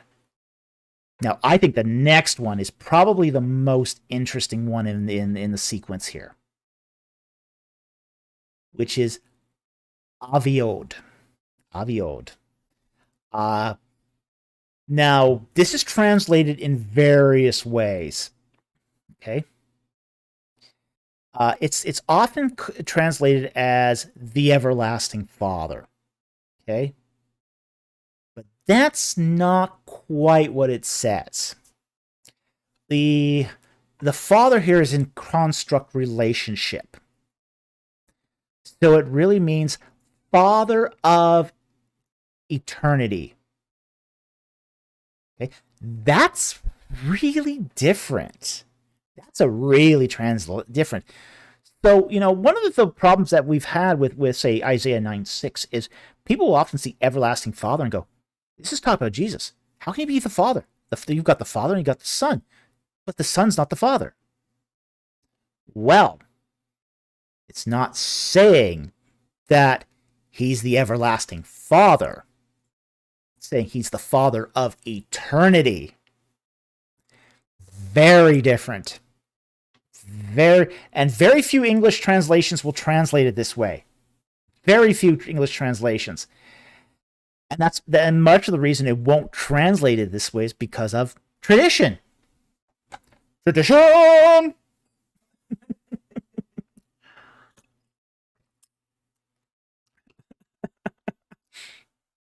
A lot of our English translations are based upon tradition, much more so than from actually reading the text and translating it. Because if translators don't translate text certain ways, people get upset. Really, really upset. Okay? Yeah, I know that the singer of Fiddler on the Roof has died just recently, so yeah, maybe it was a little too soon. But it is very much, it gets to the point that it is his tradition. So, there is that textual tradition in translations where everlasting Father is the acceptable canonical English translation. Some renderings will be, say, an everlasting Father. You get that kind of skirting around. Now, for those who don't know, I really love Fiddler on the Roof. Okay, I thought that was fantastic. I love that whole movie. But I won't get into that too much because the question doesn't have to really do about that. But there is there is a very traditional aspect about how English translations are done. But you can see here, if this is Father of Eternity, that's a really different translation. Okay? And then the last title here is Thar Shalom, Prince of Peace, or wholeness. Shalom means completeness, soundness, wholeness, unity. Okay? So this whole Prince of Wholeness, Prince of Unity, Prince of Soundness, Prince of Peace. So there's a whole lot more in that too. So that covers the 4 titles here. But I really think, as I said, I think the most interesting one is that previous one, that Father of Eternity. I think that is just so interesting, especially when you do recognize the grammatical construction of it. Very interesting, very fascinating. When I saw that for the first time, it was just like, ooh, that solves the whole Patripassian problem here. So, that is, I think this is, again, a compelling need here to use, the most accurate translations we can. And even then, we still have to go back to the original texts just to verify whether or not we are dealing with a real translation or a traditional translation. Yes, and I agree with my producer here. This is why pastors do need to know the original languages, so they can go into the text and figure this out for themselves. So anyway, thank you very much for the super chat. Really interesting question. It didn't have the looks of an interesting question at first blush, but once you get into this, you can see some details here that are really, really interesting. So anyway, thank you very much for the super chat. Very much appreciated.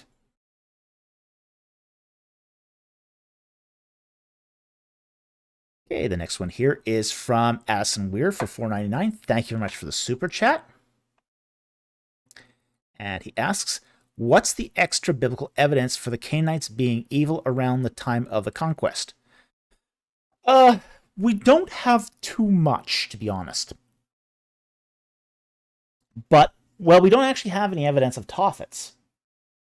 The evidence that we have of Tophets from the Canaanites are the ones that they left at Carthage. Okay, but the ones in Canaan we don't have so much evidence. Now, we do have some evidence. Okay? We do know that they were killing each other off. Okay? We know that from the Amarna letters. That they really did go whole hog in trying to kill each other. Okay? So we do have that. We also have the testimony from the Egyptians. Again, a biased source here, but the Egyptians did show that, and did document that the Canaanites did do the practice of child sacrifice. So we do have that as well. But there isn't a lot of other extra biblical evidence of what the practices of the Canaanites were. So we're at a little bit of a loss here to say exactly what their complete practices were. We do know that they did practice various, they were polytheists. I don't think anyone really questions that. We can figure that out from the text of Ugarit, that the Canaanites were probably doing very, very similar religious practices to those at Ugarit. So we're kind of piecing this together from sundry secondary pieces of evidence, but there's not a lot of textual material other than the Bible itself that that, again, the Bible will be here biased against the Canaanites, but then so will the people at Ugarit, so will the Egyptians. And basically, what we found at Carthage also would suggest very, very similar practices as well. So when all their neighbors are biased against them. Yeah, so when all the neighbors are showing similar practices that they would have practiced, yeah, it's highly likely that they were not saints in in a practical way. So anyway, thank you very much for the super chat. Very much appreciate it, and I hope that answered the question. Okay, the next one here is from Billy Ningen for $20. Thank you very much for that generous super chat. Good evening, Dr. Falk. Well, good evening, Billy. With the early existence of alphabets and the similarities between Amorites and Hebrews, could Moses have written the original Torah in an alphabetized form of this early West Semitic dialect? Absolutely. The earliest texts that we have that are in an alphabetic script come from the Umilmara tomb, and they date to the early Bronze Age, roughly 2300 BC. So that is really early for an alphabetic script. We have alphabetic scripts in, say, Egypt and Sinai that go back to roughly 1600 BC. So by the time we get to Moses in the 13th century, there's already been a long established tradition of alphabetic scripts used for Semitic languages. So there's really, at this point, everyone at this point agrees that Moses could have written in an alphabetic language, okay, in an alphabetic script. Everyone agrees about that at this point. Yeah, I know that you get a few, say, people on the fringe who are still arguing against that point, a point that hasn't been seriously argued now for 50 years. But the argument is more today, more along the lines of, did Moses exist? That's really more the argument these days. They're not arguing that Moses could have written an alphabetic script. They're more arguing, did a Moses exist? That's what's being argued today. Everyone agrees that a Semitic person living at what is the presumed time of Moses would have been able to write or at least had the potential to write an alphabetic script. Almost everyone agrees with that, just because the evidence is so replete. You would have to be pretty unaware of the evidence to insist that Semites in the 13th century couldn't write in an alphabetic script. Now, the exact form of that language and the exact form of that script, that's all up for debate. Okay. But again, enough examples of alphabetic scripts exist from those periods of time that, yeah, it's possible. It's definitely possible. So anyway, thank you very much for the super chat. Very, very much appreciate it, and I hope that helped. All right, super chat here from Billy Ningen for $5. Thank you very much for the super chat. Could you help chart out the journey of Jonah? Oh boy, that's quite a task. You're asking me to jump all over the text. All right, Jonah 1:3, where he was at the time he received the commandment of the Lord. Where's Tarshish, etc. Thanks. Okay. Let's flip to Jonah here. I'm going to go to Jonah. Pull up our Bible here. Fortunately, Jonah is not very long. Okay. And the word of the Lord came to Jonah, son of Amittai, saying, Arise, go to Nineveh, the great city, and cry against it, for witnesses come up to me. But Jonah rose to flee to Tarshish from the presence of the Lord, so he went down to Joppa. Okay. And found a ship and was going to Tarshish. Okay. Now,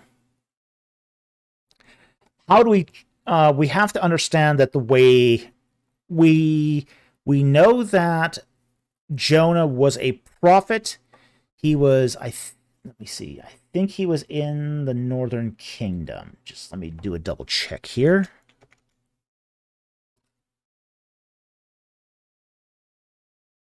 Okay. Yeah.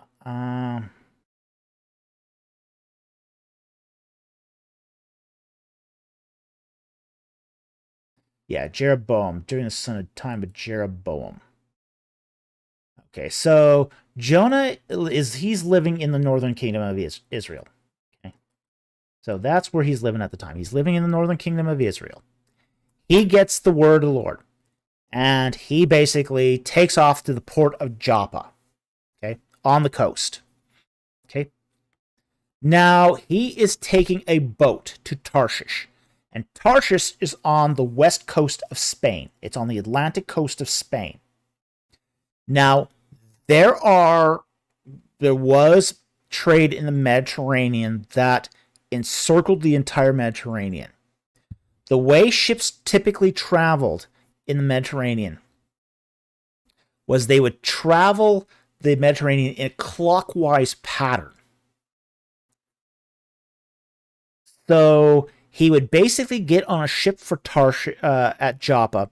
That ship would sail south and sail basically along the coast of the Mediterranean. So it would go down past Gaza, hug the coast of Egypt, across Libya and Algeria, and then hit Spain. Okay, so that's typically how he would actually make that trip. They would take the sort of the southern there's a natural current in the Mediterranean that circulates in that direction, and with some wind help, you could actually make a pretty good time making that trip by boat. Okay, so he'd be going south, and likewise the return trip from Tarshish would go follow the southern coast of Spain, then hit Italy, then the Greek islands and Cyprus, and then Turkey, and then back down to Israel. So that's the way that the travel would work. Okay, so he gets on a boat and encounters a storm. Okay, he doesn't get very far, essentially. I mean, at all. So he's going from northern Israel to Joppa. He hits the sea. They start traveling south, like they would normally. They hit a storm. He gets thrown overboard, and then he's spit up back up onto the coast of Israel. Okay. That point, he picks up and then he goes to Nineveh. He probably takes a land route from there to Nineveh. And that's where sort of the story ends. Okay, so I hope that sort of charts out the journey of Jonah. So, anyway, I hope that answered your question. Thank you very much for the super chat. Very much appreciated. And basically, he doesn't get that far.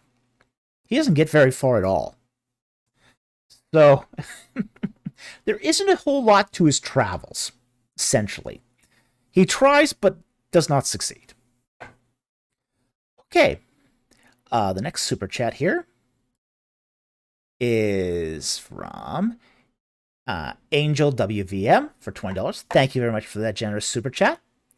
Good afternoon, Dr. Folk. Well, it's 10:30 p.m. here, so it's a little later than afternoon where I'm at. And he says, I've heard Ephraim in the Old Testament could be used as another name for the Messiah. Is this true? It might be, I don't know. If so, can you help me understand it better? Well, I can throw out some ideas here that might be helpful. Are there any other names Messiah uses like Emmanuel? Well, we've been through a bunch of them here in Isaiah 9:6 already tonight. You know, Wonderful Counselor, Mighty God, Father of Eternity, Prince of Peace. You know, those are messianic titles. Okay. Emmanuel means God with us. And that also comes from those passages in Isaiah. But I haven't heard Ephraim necessarily used as a messianic term. Now, we have to understand that the term Messiah can be used in both a specific and a general sense. Specific sense is basically Messiah, meaning somebody who comes as, God's anointed redeemer of mankind. But it also can be used in a general sense too, being anyone who saves the people. Cyrus the Great is called a Messiah because he saved Israel in allowing them to return back to Israel after their exile. So Messiah can be used in a broad sense as well. And Ephraim has at times has had connotations with being sort of played in that kind of role of Messiah in the general sense. Several leaders have come out of the tribe of Ephraim that have been sort of representative of this. And this all goes back to Joseph. Joseph saves his people. And Ephraim being one of the two half tribes of Joseph. One was Manasseh, and Manasseh was a bit of a washout. But the other, Ephraim, was more of the tribe that sort of carried on the spirit of Joseph. So you do get some representatives from Ephraim that, in some ways displayed the better half of Israelite culture. An example of this is Samuel. Samuel is an Ephraimite from the land of Ephraim. He is, in many ways, Samuel is your paradigmatic Ephraimite. He's representing, he's playing judge.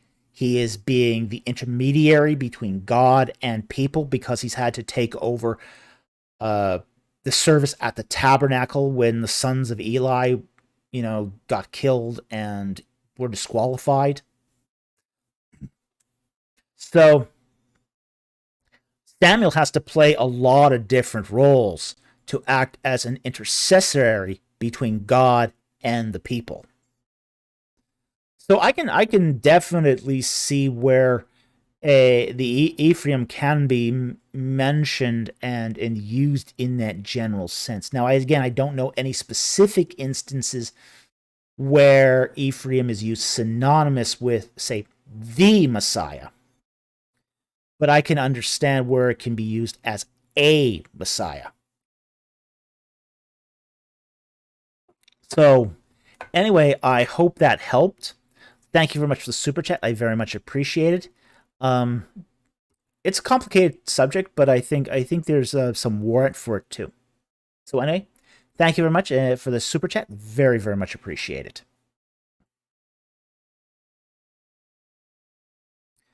The next super chat here is from Angel WVM again. Thank you very much for the super chat for $10. Very much appreciate this. And he asks, can you give a specific example of long ages being used in the Bible to show someone it's speaking of clams rather than literal? I know you've given some. I was unable to find exactly where. Okay. Well, the place I would probably start here is Exodus 6. Okay? This is where I would start this. I'd go to Exodus 6, where it talks about the genealogy of Moses.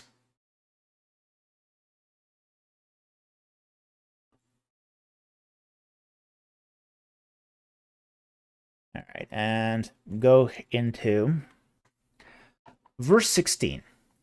And these are the names of the sons of Levi according to their generations. Gershon, Kohath, Merari, and the length of Levi's life was 137 years. Okay, very long lifespan. And we'll just drop here to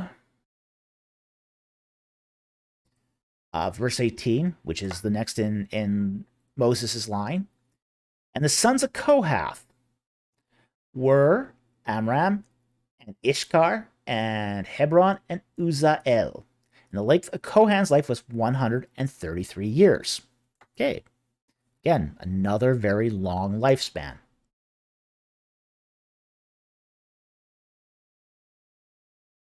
And verse 20. And Amram married his father's sister, Jochebed, and she bore him Aaron and Moses, and the length of Amram's life was 137 years. Okay. So what we have here between Levi and Moses is 3 generations. 3. Okay. We're also told in the text that the Israelites became numerous and multiplied. Exodus chapter 1. Okay. Verse 7. We'll start verse 6. And Joseph died, and all his brothers, and all that generation. Okay? So, all that generation includes the 70 that came to Egypt. So, in the case of Moses' line, that is Levi and Kohath. Kohath was born outside of Egypt. He's not a native. So, Kohath, he has to come, and so that leaves 2 generations. Okay? But verse 7 says here, the sons of Israel were fruitful and increased greatly and multiplied and became exceedingly mighty so that the land was filled with them. Okay. 2 generations is not going to fill a land. It's not going to fill a subdivision. Okay? You're not going to fill a city block with 2 generations. Not going to happen. Okay?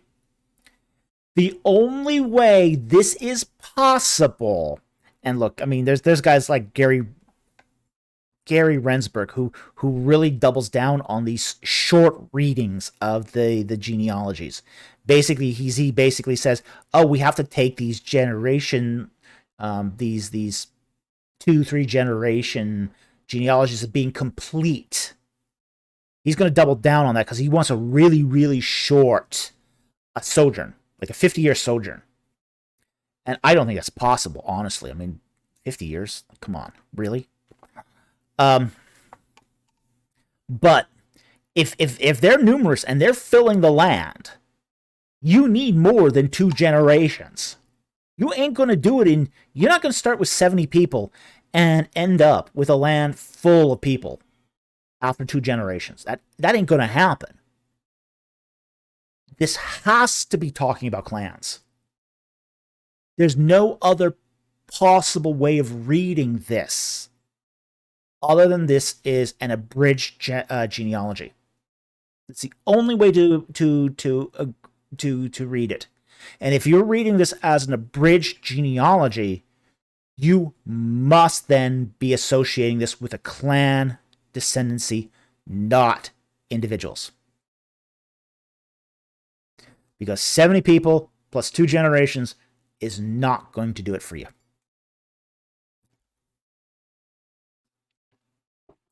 BC writes, or weren't the Israelites in Egypt for almost 400 years? No, they weren't. They were there for less than 350 years. And again, we can figure this out using the genealogy of Moses. Now, the Exodus 12 states that they were in Egypt and Canaan 430 years. Okay. We don't know exactly the division between Canaan and Egypt, but the text critical work on Exodus 12 really proves that it was both Canaan. And this is actually confirmed in the New Testament as well, where it says Egypt and Canaan. So they're not there for 400 years, but they're there for probably close to 350 years. So Again, this would be consistent with the long generations that we find in Exodus 6. But those long generations must, without doubt, imply clans. There's just no way of and we have other evidence of this as well.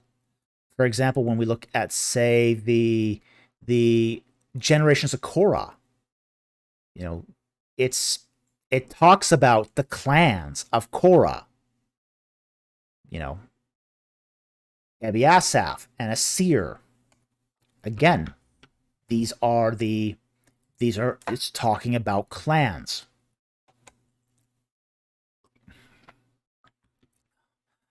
So yeah, there's a whole lot of clan language stuffed into these texts that the reader is just expected to know as part of their culture. You know, this is just something that the reader is expected to just understand. Let's see if I can find this here quickly. First Chronicles 6. Let's see if I can find it here.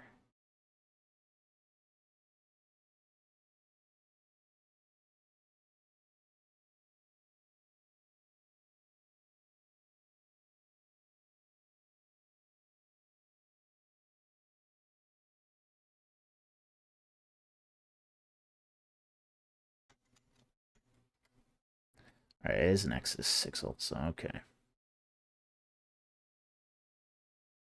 Okay, I'll bring this up again. Again, back to Exodus 6, where it talks about the sons of Korah. Okay. And the sons of Korah, Asir and Elkanah and Ebiasaph. These are the families of the Korahites. Now, the Korahites, the families here, is literally the word clans. Okay? These are literally the word clans, which means beneath, from Asir and Elkanah, we have here at 4 generations. 4 generations. So Asir and Elkanah in verse 24 of chapter 6 of Exodus is really showing us that this is all being couched in clan language. All of it. So given that, and the long ages of Moses' pedigree, it's very, very clear that these long ages are referencing to clans. It's the only viable solution to this. You know, you cannot work it out in any other way. So anyway, I hope that answers your question. Thank you very much for the super chat. Very, very much appreciated. I did do a video on, say, clans and tribes that you should check out if you're having more issues on this. There's a lot. You can't really understand the Old Testament without understanding the clan structure. It's everywhere in the Old Testament. Absolutely everywhere. Okay. The next super chat here is from Billy Ningen again. Thank you very much for the super chat. And he asks, Dr. Falk, what's your take on the view that Christianity is an effeminate religion, turn the other cheek, love your enemies, etc.? Also, why is God a he if he is beyond gender? Well, thank you very much for those questions, and thank you for that super chat. Well, it's not an effeminate religion. But it does define masculinity in a very different way. So, it's not saying that men are feminized. I think that's also a distortion. The feminization of men within Christianity is as much a distortion as, say, toxic masculinity. Both of those are distortions. Basically, the biblical view of men is that you have power, but you have the restraint and the moral sense to use it wisely. Okay? So, this comes down to a virtue called humility. Moses, they say it's written that Moses was the most humble man. Yeah, okay, maybe that's a scribal interpolation, scribal gloss, but there is a sense in which it is true, which is that Moses had the power to go to God and ask of him anything and receive it. But Moses exercises restraint in doing this. It's BC just said meek, not weak. Exactly. Yeah. Meek, not weak. Meek here is not basically saying you're weak. It's saying that you do not exercise power gratuitously. You don't exercise it for your selfish needs or your wants or your carnal, for your flesh. But you do exercise it for the greater good. When you're called upon to defend your home from the bad guy, by golly, a man should defend his home. That is the right use of power. To defend the weak, that's the right use of power. To defend the helpless, that's the right use of power. To come to someone's assistance, that's the right use of power.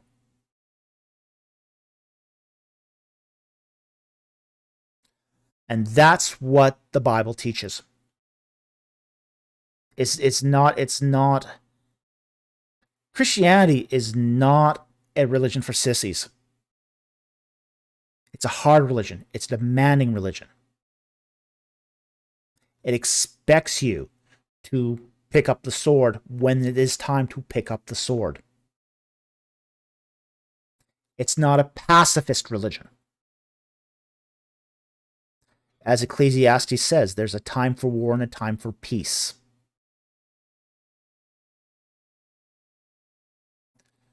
Everything has its proper place.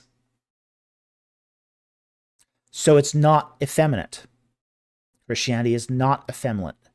It takes great strength and restraint to not use power in a sinful way. They've actually done studies on, say, police violence. Okay.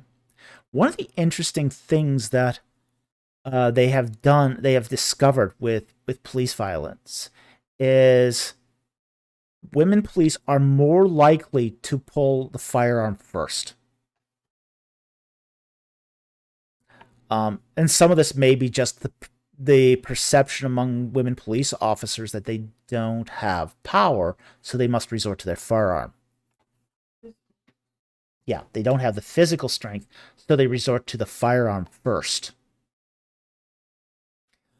This is all part of say the science of criminal studies. So this is well established. This is not, but they're more likely to pull out the firearm first. So that's something that I think that masculinity does sort of get the short end of the stick on, is that men do show restraint because they are strong. Again, we see this among the martial artists. Martial artists, you'd think that martial artists, hey, they're trained to kill. They're trained to kill. They're trained to break bones and maim people and kill. They must be the most violent people out there because they've got all the tools to do it.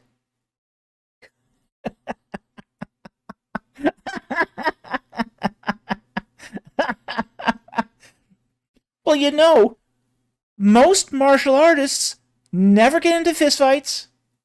They stay out of the bars. They don't get into situations where they have to use it. This is why you don't find many martial artists behind bars. It's because they're not gratuitously using what they know. also culture. Mm-hmm. You can get any man to shoot it. Stop. Yeah. Yeah. Well, as my producer here puts out, it's the same thing with soldiers. Military discipline is, I mean, any idiot can get a man to shoot a gun. It's getting him to stop that takes the discipline. This is why there's so much involved in military discipline. They're not training those soldiers to fire a gun. They're training them to make them stop on command. Okay? So that's sort of puts to bed the whole effeminate religion question. Okay. Now the second question: why is God a he if he is beyond gender? Well, it comes down to this. God created gender. God created male and female, per Genesis chapter 1. God created man, and he made them male and female. In his image and likeness, he created them. Okay, so he creates gender. But what he's doing when he uses the masculine pronoun is he's identifying with a certain relationship. And that's a relationship of father to children. Okay? Because God created gender, God understands the various emotional and psychological dynamics that goes into each gender. I mean, yes, this is going to be very unpolitic, but men and women are not the same. We're equal, absolutely equal, but we're not the same. We have different characteristics. We have different emotional characteristics. We have different physical characteristics. Okay? And God understands that because he's the creator of it. So when he tries to relate himself to us, he is relating himself on more masculine terms. He is acting more as a father than, say, as a mother. So with that said, this is why, even though God doesn't have a gender, he's just a spirit, he is the spirit, the great spirit, but he is a spirit, he doesn't have a gender, he doesn't have a body. Sorry. According to the text. According to the text, okay? According to the text, he doesn't have a body. Okay. So, there is that. But he does have characteristics.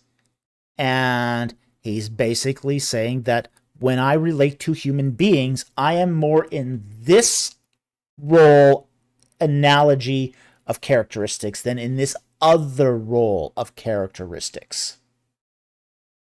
That's why he's a he and the father versus she and the mother. Because he's identifying more with the former than the latter. So this is a matter of there's actually nothing saying that he couldn't have, if he so wanted to, identified as a she and, say, mother. It's possible. It could have been. If God decided otherwise, he could have done it as our mother who art in heaven. That would have been possible. Because he doesn't have a defined gender. But that's just not what he chose. So, in his relationship with mankind, he's chosen a specific masculine role to identify with. As I said, could have been otherwise, but it wasn't. So anyway, I hope that answers your questions. Thank you very much for this super chat. Very much appreciate it. It's a complicated question because there are factors here that both those questions are actually quite complex. But some of it does just boil down to what is divine prerogative and what are proper, gender identities here. So anyway, thank you very much for the questions. Very, very much appreciated, and I hope that helped.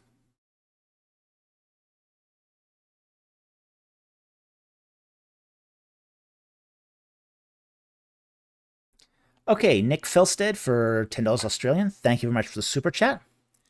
Hi, Dr. Falk. Some of the stones of the Great Pyramid of Giza were transported over great distances and weighed upwards of tens of tons. How were these transported and placed so precisely? Aliens? Slappy face. Okay, no, not aliens. Boats. What we're talking about here is the miracle of displacement. Okay. We do know where the stones of the Great Pyramid of Giza were quarried. Okay.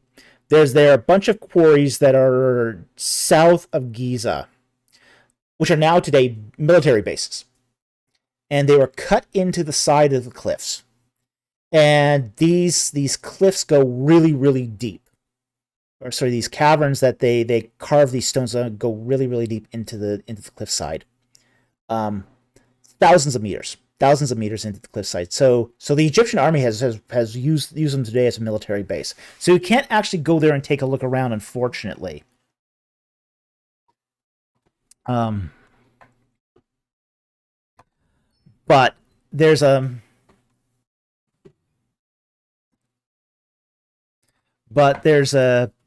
how they got them there was they actually built a port and right up to that led almost up to the pyramid itself, what would be called the Valley Temple. So you could float a boat all the way up to the Valley Temple. Now, of the Valley Temples that we have extant from Giza Plateau, we haven't found Khufu's mortuary temple or Valley Temple or Menkare's Valley Temple, but we have found Khafre's Valley Temple, and that's at the Sphinx.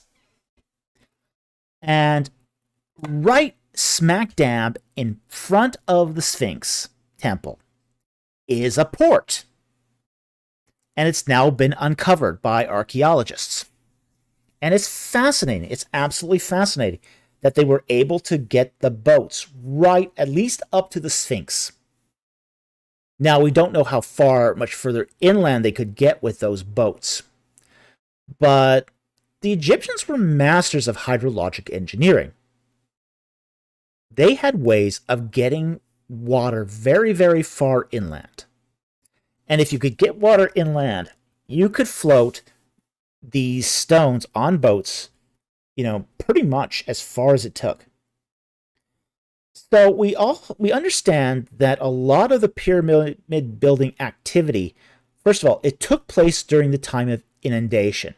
So basically when the floodwaters were at their height. So the floodwaters are at their absolute height.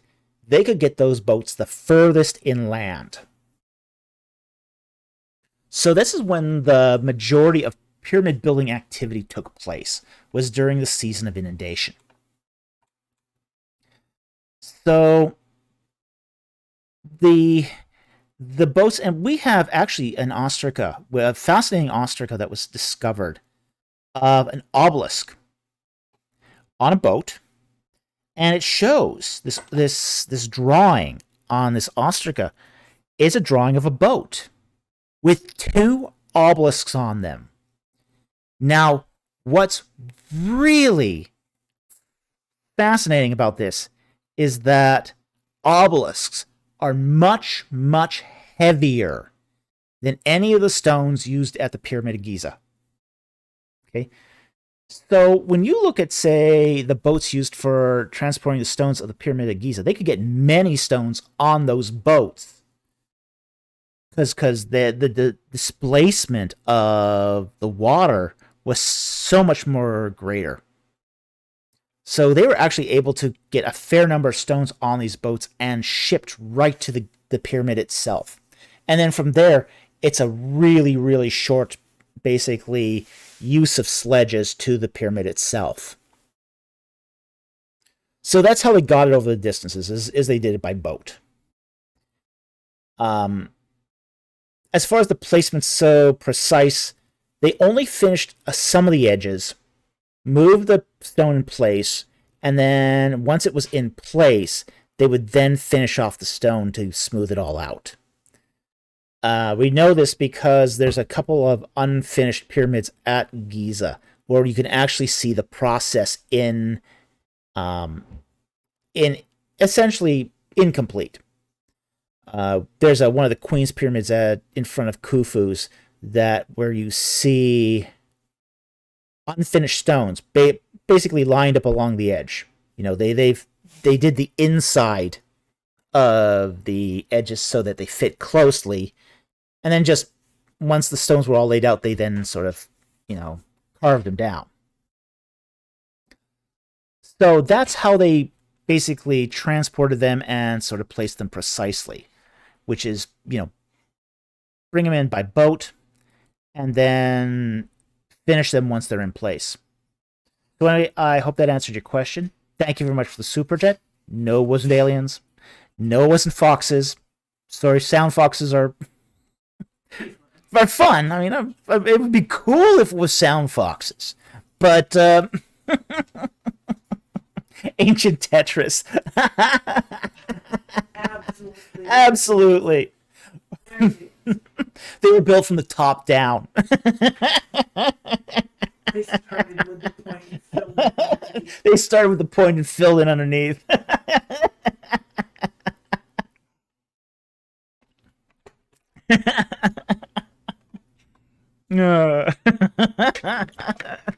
The camel leopard. No, it was sound foxes.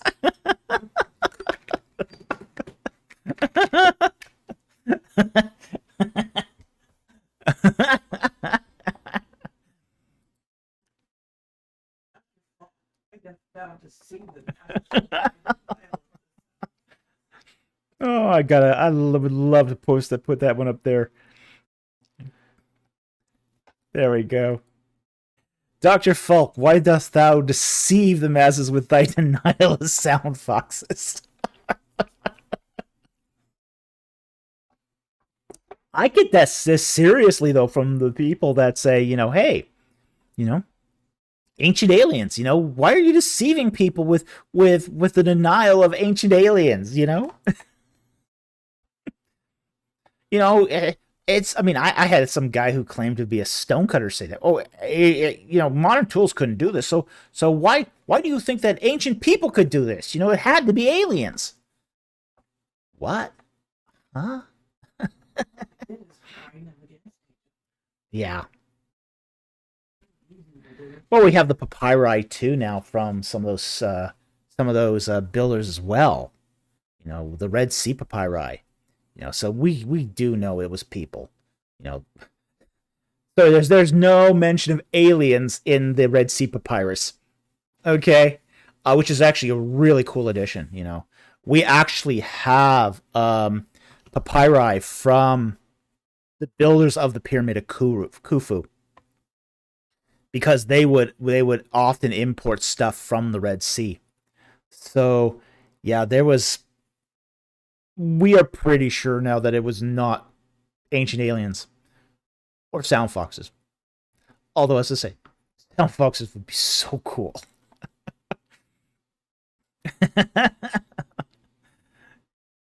No, it was the sound foxes.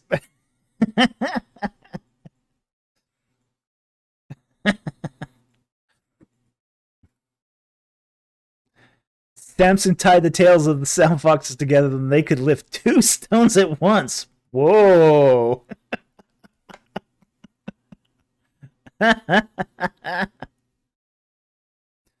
So the History Channel lied. Oh, I'm afraid so. The History Channel is about as reliable on history as Ron Wyatt.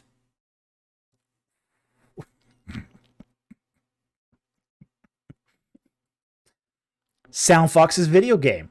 Ooh, I like that. That'd be fun. That'd be fun. That'd be a cool video game. I'd play that. I'd play that. That'd be an awesome, awesome video game.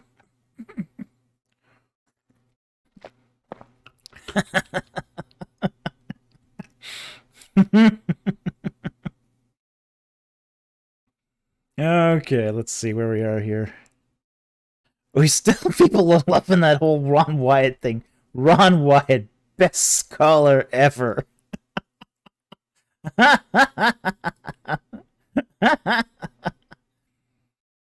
History Channel lied? Could be.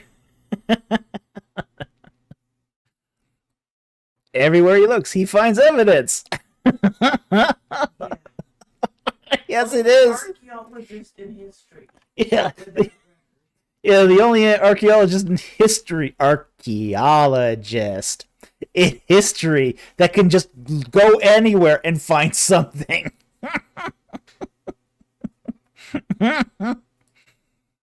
Evidence everywhere. You see camel leopard?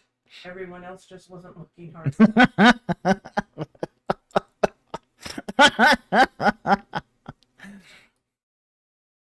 Yeah, the camel leopard at Bon Bon. Everywhere, everyone else wasn't looking hard enough.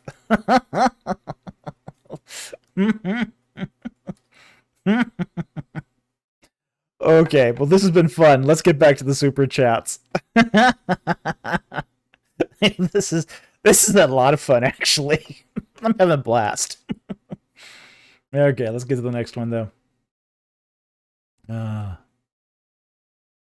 Where are we? Now I gotta go find it.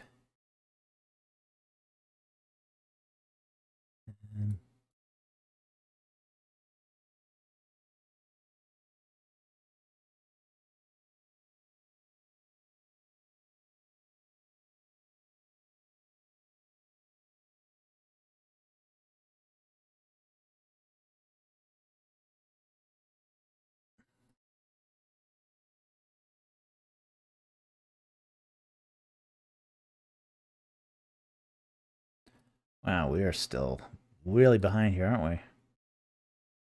Okay, I found the last super chat. Our next super chat is from Angel WVM for $5. Thank you very much for the super chat. May I ask what's your views on what hell is? For example, literal lake of fire or figurative? Okay, sure. I think it is figurative, but I think the suffering is real. Okay. I don't think it is a literal lake, and I don't think it's a literal lake of fire. I think it is God's holiness basically searing the conscience of the reprobate. Okay, those who have rebelled against God. And I think that's torment. I think it's eternal. I think it's conscious. And I think it's God's, energy. I'm gonna take here, say, the sort of the Eastern Orthodox view on this, which is basically there's a difference between God's substance and his energy. And this is called the substance-energy divide in theology. And it's the idea that God's substance can be in one place while his energy extends elsewhere. Okay. Just like you have a sun. The sun is, a massive fusion furnace. But the sun's energy radiates out from it and influences everything for 1 trillion miles. Okay. The idea here is that God's substance is not in hell, but his energy is, his holiness is. And that has an effect on the unbeliever. The trauma of holiness, but amplified. So because of that, my view of the lake of fire is basically a dump. It's a garbage pit that contains those who who basically are eternally at war with God and are thus, they are suffering because they are surrounded with the holiness of God. God is also called a consuming fire. Okay? He's called a consuming fire.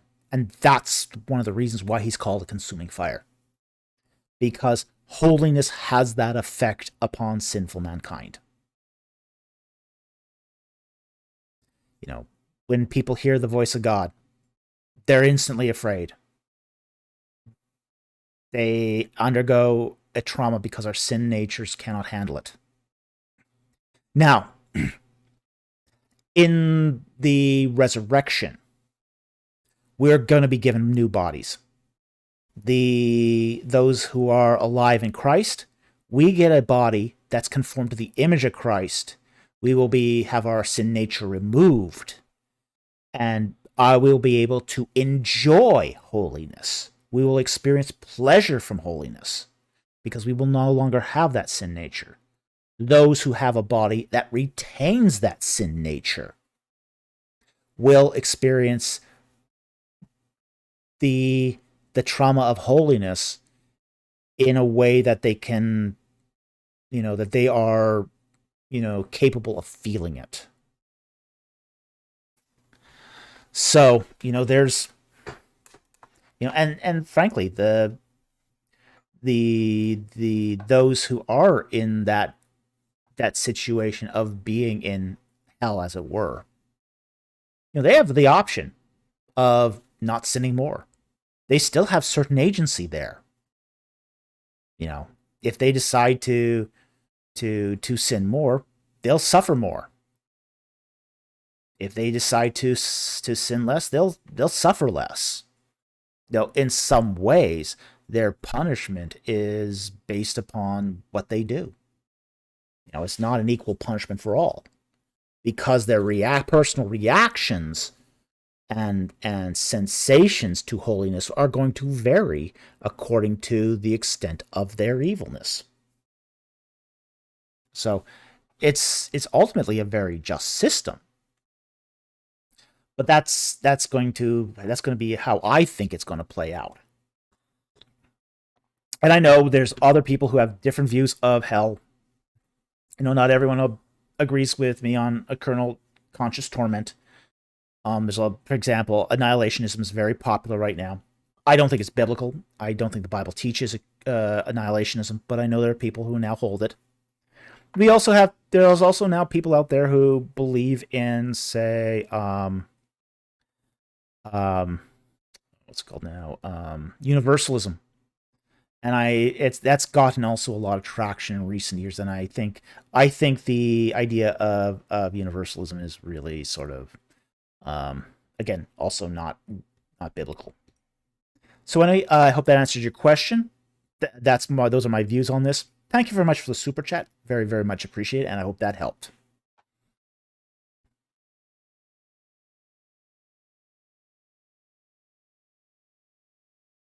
Okay, Billy Ningen for $5. Thank you very much for the super chat. Why are classicists opposed to the idea that Greco-Roman legal traditions had ancient Near Eastern influence? God bless. Ooh. Classicists are a very interesting group of people. I've known many of them. I've known many classicists. If you tell a classicist that Greek philosophy has its roots in Egyptian religion, they'll flip. They'll go, no way, not the same at all. They don't like that. Some of it is because of a inbuilt bias within classicist disciplines that the Greek and Roman civilizations were the cradle of all true civilization.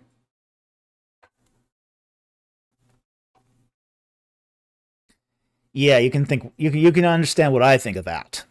Okay. Yeah, well, it wasn't that hard to find the smoking gun and saying that, a lot of their stuff came from other other traditions. Wasn't hard to find. It just took a little research. But you do find this bias in classicists, among classicists, that they just don't see that the Greeks and the Romans got some of their stuff from other places. So they just don't recognize ancient Near Eastern influence, even when the Greek and Roman writers write it out themselves. You can get a Greek writer saying, "Oh, we got it from here," and classicists will say, "Oh no, that's not true. They're just sort of they're just leveraging on other ancient cultures." Yeah, it's sort of they're sort of living in denial, and I don't mean the river. Okay, so this is just sort of a a discipline bias. It's a discipline bias, but it's a very common discipline bias in classical disciplines. So anyway, I hope that answers your question. Thank you very much for the super chat. Very, very much appreciated.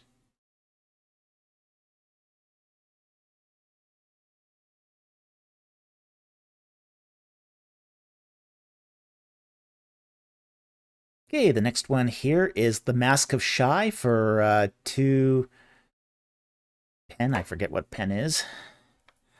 But thank you very much for the super chat. Very much appreciated. Did Egyptians have sacred animals they never hunt? Oh no. Oh no, no. Egyptians love hunting. They would hunt anything that they thought was worth hunting. Sometimes they did it for food. Sometimes they did it for just sport. And there was no sacred animal off the hunting list. Okay, so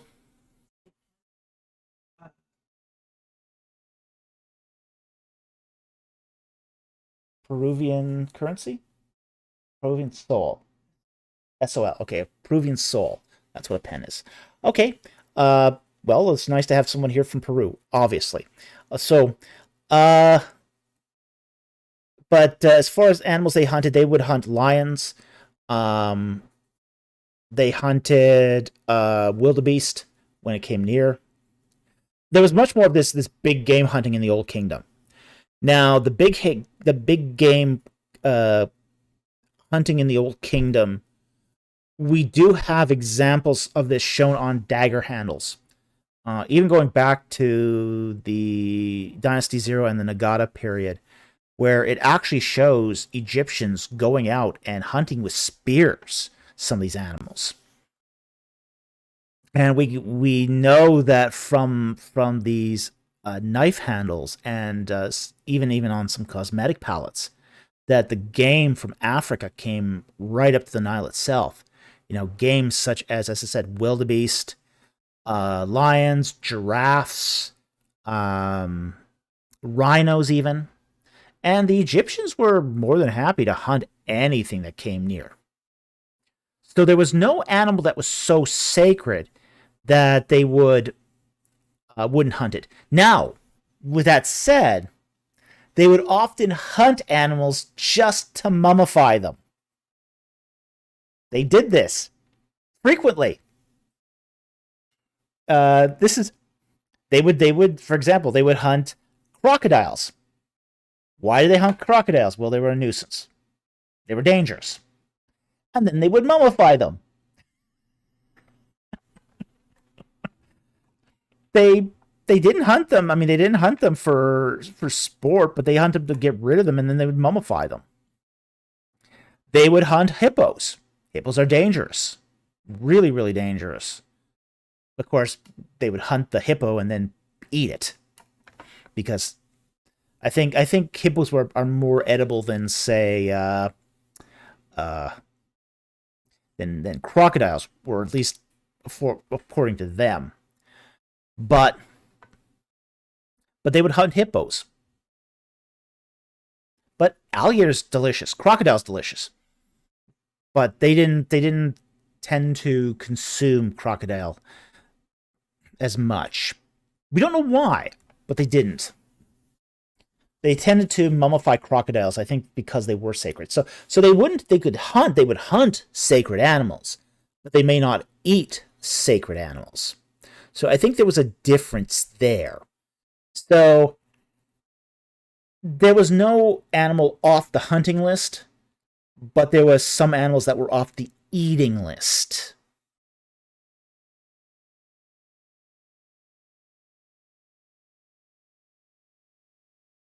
I don't think it's a parasite thing. I think in the case of a crocodile, it was a sacred animal because it was identified with the god Sobek. They would hunt ibises and then mummify them. They would trap ibises and then they would mummify, kill them and mummify them.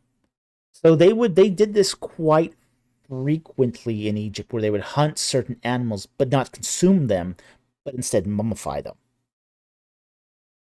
They never mummified hippos, even though they were identified with the goddess Taweret. Well, that didn't presume, just because they were big animals did not prevent them from mummifying. What prevented me? Like, for example, like the Apis bull. They mummified the entire bull. Okay?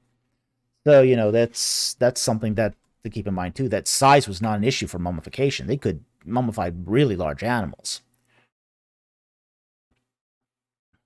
But I think in the case of hippos, they ate the hippo.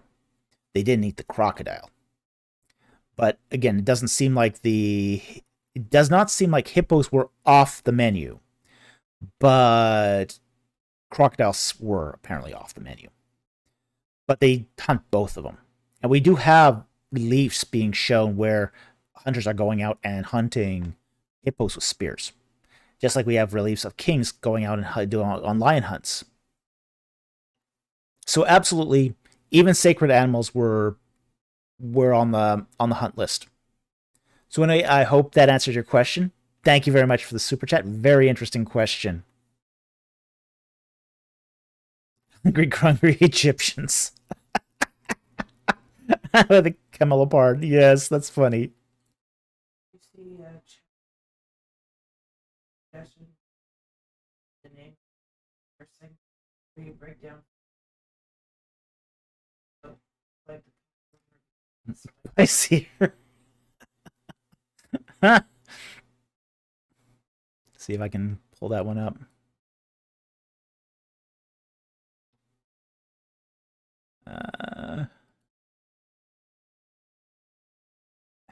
Living in Denial should be the name of an entire segment where you break down false ideas that people refuse to let go of. It'll be like popcorn reviews, but spicier. Could be. Hungry Egyptians. That too.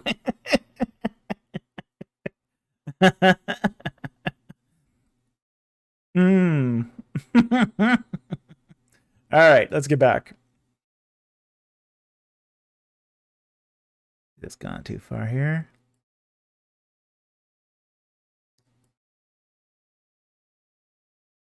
Okay.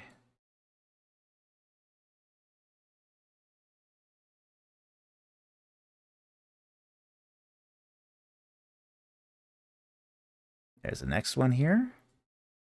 All right. Polycarp Salavarieta for $4.99. Thank you very much for the super chat. How did Egyptians deal with dangerous animals like crocodiles and hippos? Were cats more special than dogs in ancient Egypt? Okay, yes. Interesting question. So we've already touched on that first one a bit. How they deal with dangerous animals like crocodiles and hippos? They hunted them. They often went on hunts, both for crocodiles and for hippos, and they managed to wipe them out completely. The Nile River used to be completely infested with both hippos and crocodiles, and they managed to basically hunt them all both to extinction, essentially. So, yes, the only place in Egypt where you'll find crocodiles now is in Lake Nasser. That's the only place now in Egypt where you'll find crocodiles, and it's freaky. Sorry, and just especially when you go out at night to take photographs and you hear the chirping of the crocodiles. Yeah, that was freaky.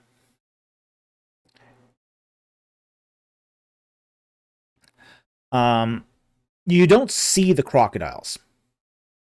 You know they're in the water. You sometimes can see the reflection of their retinas. If you shine a flashlight out there, you'll sometimes see little eyes out there. Okay, so they do come up to the surface, and you do see them, and you do hear them. Okay, but they don't come out of the water generally. They don't come out of the water. Yeah, you would never thought they chirped. But yeah, they can see you all right. But I mean, when I did my night photography out at Abu Simbel, I heard them. And as I said, it was kind of freaky. It was really freaky. I didn't see them except for the glint of the eyes, but you could hear them. And yeah, those are the babies. Yeah, they are. Yeah, you didn't want to see the parents, but yeah, the chirping is the babies. But yeah, they were all over the place. You heard them all over the place, and they did travel inland, quite a ways inland. Okay, but you don't. There's no more hippos in Egypt. As I say, the only place you can find the crocodiles now is in Lake Nasser, which is why you don't go scuba diving in Lake Nasser, because there are crocodiles in there. As far as were cats more special than dogs in ancient Egypt? Not necessarily. They were both sacred animals, but they were different, and they were treated different. Cats were everywhere in Egypt, and they were considered sacred. They were the eyes and ears of the goddess Bastet. Okay? And, they served a very important function in Egypt, which was to kill mice. Kill mice and rats. Okay? And they were very good at it. They were... Yeah. Yeah, that matters under knife edge agriculture. Having cats around could mean the difference between starving and not. So cats were very important. Cats were also in Egypt trained to hunt. So they were often used in hunting situations. So cats were used to flush out game. So cats were trained in Egypt. Cats pulled their weight in Egypt. They didn't just languish around. They were very good at what they did. They would attack vermin, snakes, even dangerous insects like scorpions. Dogs, on the other hand, were the companions of kings. Now, part of the difference between a cat and a dog, as far as its domestic use in ancient Egypt, was you didn't have to feed a cat. A cat would go and feed itself. It would, BC, unlike modern urbanite freeloading cats. Yeah, definitely unlike modern urbanite freeloading cats. Who demand the salmon flavor. Yeah, they demand this, the high-end salmon-flavored cat food.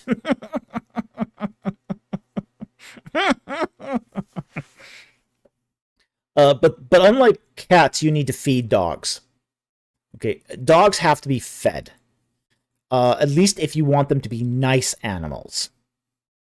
So to domesticate dogs, you do need to constantly feed them. And kings in Egypt, going at least back to Dynasty 11, had a breed of dog that was more akin to the greyhound. So these were really nice animals. These are really, really nice dogs. And one of the Mentuhoteps has a picture of him, Mentuhotep, with a couple of dogs at his feet. One of them was named Puppy, of all things. At least the Egyptian form of that. So think of it as like Doggy. That's what he named his dog, his greyhound. So, um, people do that. I mean, even back then, people, even kings, were not terribly imaginative with dog names. But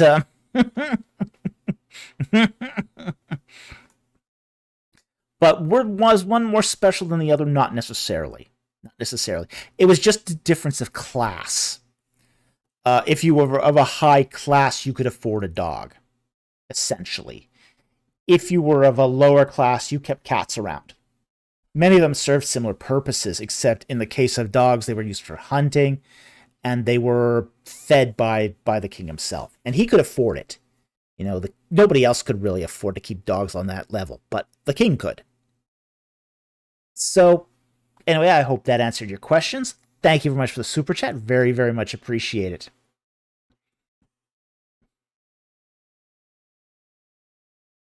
Don't tell cats they're low class.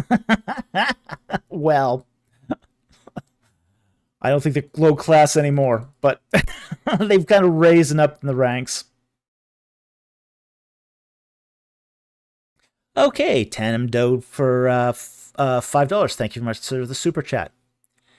Did the Egyptians really think the firmament was solid, or was it more symbolic to them?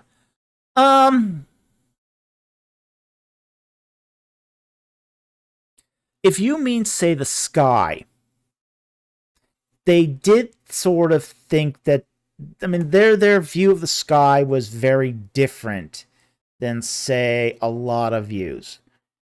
They did believe that there was a river running through the sky, the night sky, as well as the day sky. This allowed the raw boat to travel across the sky. Okay, so in that respect, it was solid. They also believed that the sky was the bodily manifestation of the goddess Nut. So in that respect, because they believed that the sky goddess had a real body that was physical, they believed in that respect that the firmament was also physical. So it wasn't so much symbolic to them. It was solid. It was physical. But at the same time, too, they also sort of believed that it could house, say, other entities as well. That there was more than one entity or layer there. Like for example, they would say that the river in the sky, basically the Milky Way, which would represent the body of Nut, would also allow the raw boat to travel. At the same time, too, they also believed that there was other goddesses between, say, the firmament and the earth. The goddess Tefnut, moisture, and the god Shu of air. These were also deities that play a role in that whole firmament structure.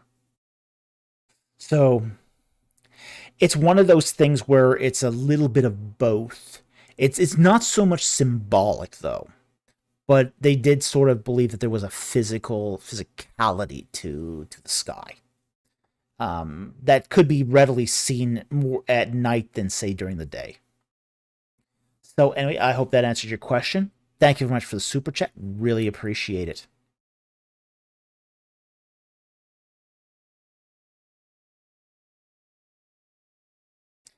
Sentinel Apologetics for $10 Australian. Thank you very much. Good to see you here tonight, Rob. Blessings, David. Hope you are well. Well, I'm doing pretty well. Thank you. Actually, it had a hard week at work. It was very physical labor this week. Last 2 days ago, I threw out my back lifting a 300-pound dresser. So that was fun. Uh, but I've recovered mostly from that. And he says, I've been busy with life, reorganizing Sentinel stuff, and finishing the You Know Who review. Okay. Also, here's some VOH news, and he means Valley of Healing. Petro is finally under investigation. Ooh, awesome. That's good news. He should be under investigation. I would be interested in find out under investigation for what. But there was enough shenanigans there that at least it had this scent of impropriety. So we'll see what happens to this. It'd be interesting to find out what becomes of this. Yep. It. Um, but I do think a lot of this was because of what you did for the people in that who are trapped in that organization. You know, a lot of people were trapped in there, and the the or sorry, correction, voice of healing. Um, a lot of people were being victimized by this. So someone had to speak out, and I'm glad you did that. Really, really glad you did that because you hear their stories and you can't help but hurt for them. You can't help but hurt for them, and you do hope that they do find a way out and find the real Jesus Christ, not the fake. So anyway, thank you very much for the super chat, and thank you for letting me know that news. I really appreciate that.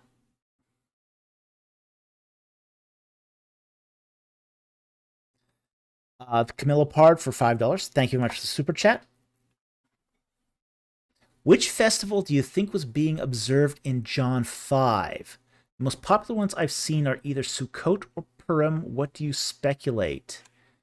Let's take a look at John 5 here.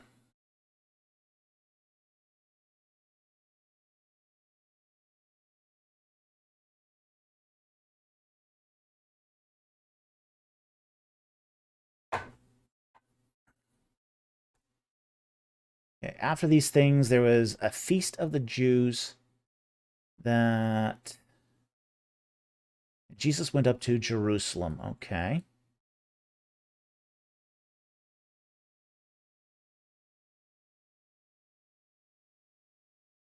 Do we know anything more before then?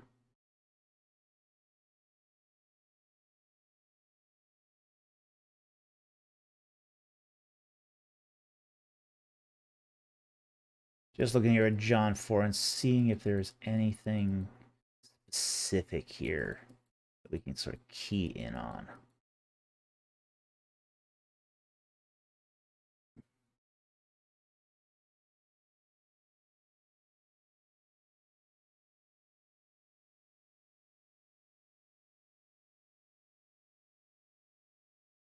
It's gone too far.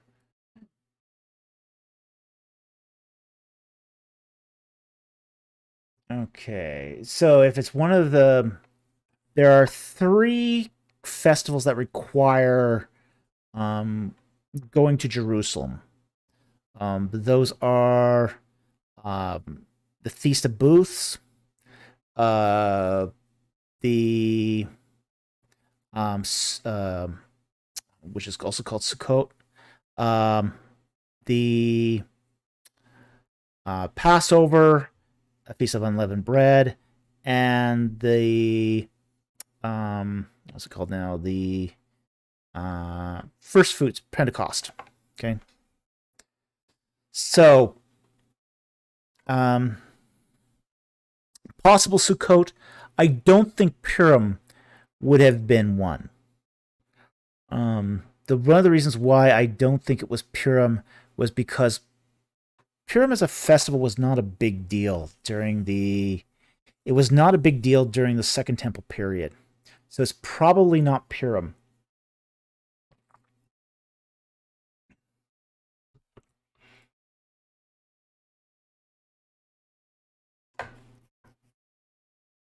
Now, I don't know what time of year this is supposed to be, so that does not help as well.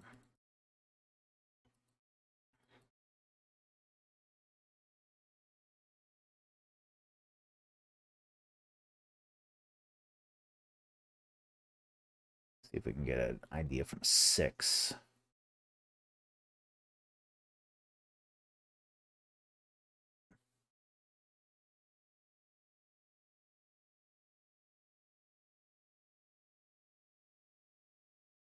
Okay. We do get an idea here from 6. Now, so after this festival, we do have the Passover coming up in John 6. So, Sukkot is a possibility. There's another possibility too, which is it could be Hanukkah. Okay. Now, one of the things about Hanukkah is that it was celebrated. It was celebrated in the Second Temple period. So,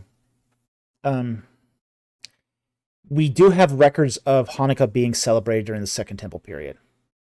So that's a possibility, and it does come quite. It would sort of fall between Sukkot and Passover. So I'm sort of I think I'd be sort of torn here between Sukkot and Hanukkah more than I would say Purim. Again, the problem with Purim is it wasn't a major festival at the time. Now, later on, especially during medieval Judaism, Purim takes a great increase in significance. Okay, so, but basically, the Maccabees largely were responsible for the celebration of Hanukkah.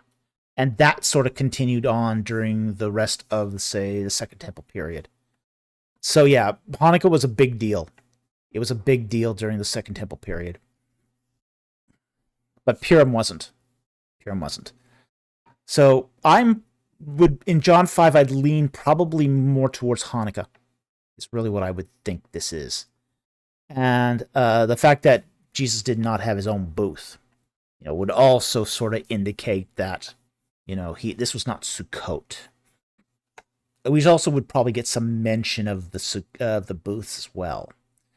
So I'm sort of thinking that this is probably, if I was to guess, I would say Hanukkah. We don't know for sure, but that would be my guess.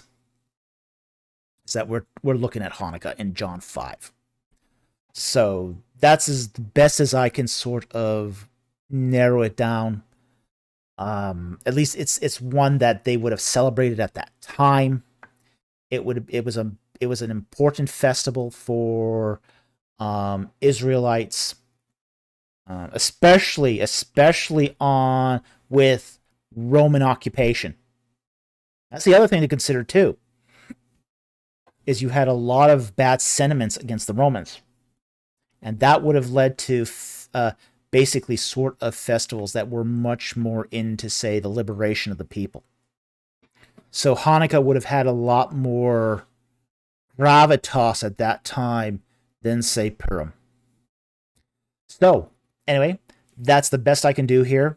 I don't know if that's correct, but that's what I would speculate from the text. So, with that caveat, I hope that helped. Thank you very much for the super chat. Very, very much appreciate it.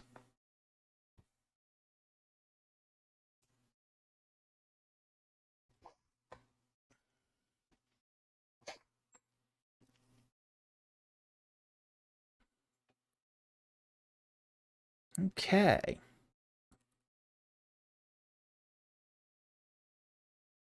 Next super chat here is from Sentinel Apologetics for $5 Australian. Thank you very much for the super chat. Derek Kidner believed that David's own commentary of Genesis 1 showcases the Jews read a carnivore diet into the passage Psalm 104, 27 to 30. Thoughts? Let's take a look at Psalm 104. Now, Psalm 104 is largely borrowed or at least influenced by. There's some intertextuality here with the hymn of the Aten. This is a very, very interesting passage right here. So let's look at 27 here.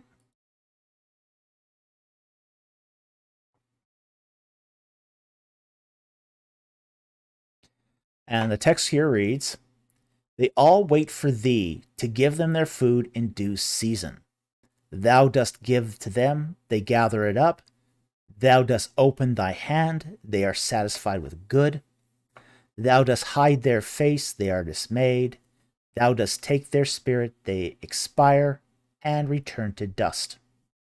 Thou dost send forth thy spirit, they are created, and thou dost renew the face of the ground." Okay.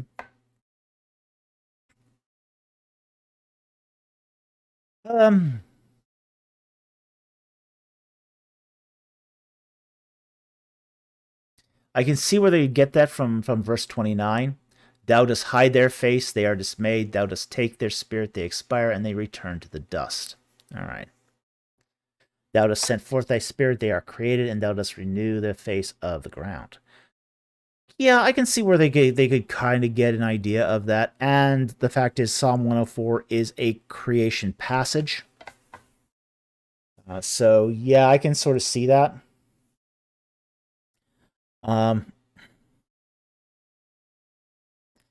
So I do think that there's some warrant. There is some warrant for that.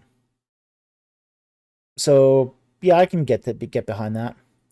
Again, though, the one things about Psalm 104 though is it does not necessarily nailing this down to pre or post flood is or pre or post fall is difficult when it comes to Psalm 104.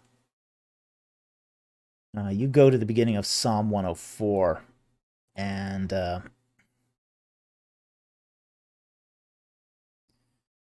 there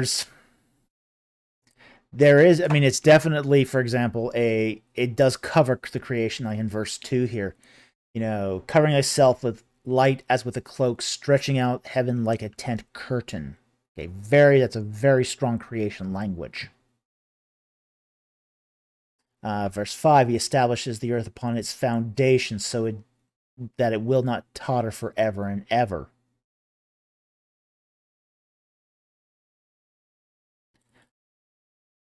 And then you get verse 8, where the mountains rose up and the valleys sank down to the place which thou didst establish them. Now then you're starting to get into, well, is this pre or post flood? It starts to get hazy. And that's sort of the problem with Psalm 104 is it's not always clear whereabouts in the creation it's referring to. Whether this is a creation that happened during, say, Genesis 1, or if it's sort of delving into, say, other catastrophes that shape the earth, like the fall, like the flood.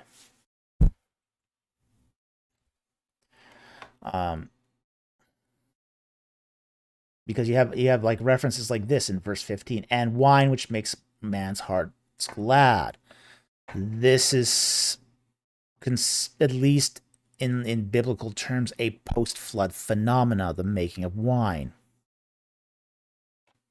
So you do have some issues here with when exactly the Psalm 104 tracks with, say, Genesis.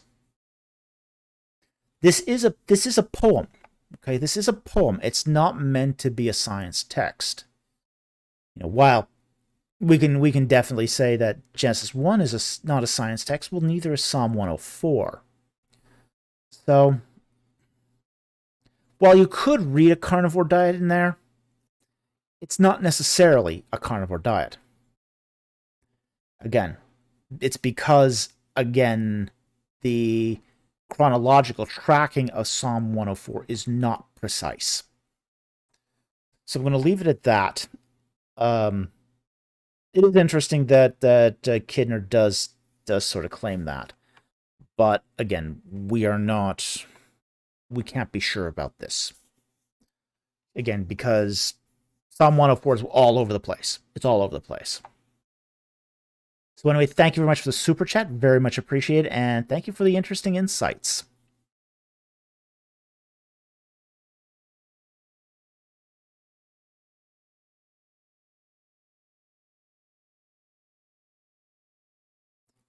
Okay, another one here from Sentinel Apologetics for $5 Australian. Thank you very much for the super chat. About Isaiah 53, see John D. W. Watts for the Word Biblical Commentary. The only caution I'll have with the Word Biblical Commentary for Old Testament is it's sometimes not the best commentaries. And he goes on. He argues that Zerubbabel and Darius are throughout the passage, and then it was later applied to Jesus. Yeah. The Word Biblical Commentary is really, really good for New Testament books. It's really good for New Testament books.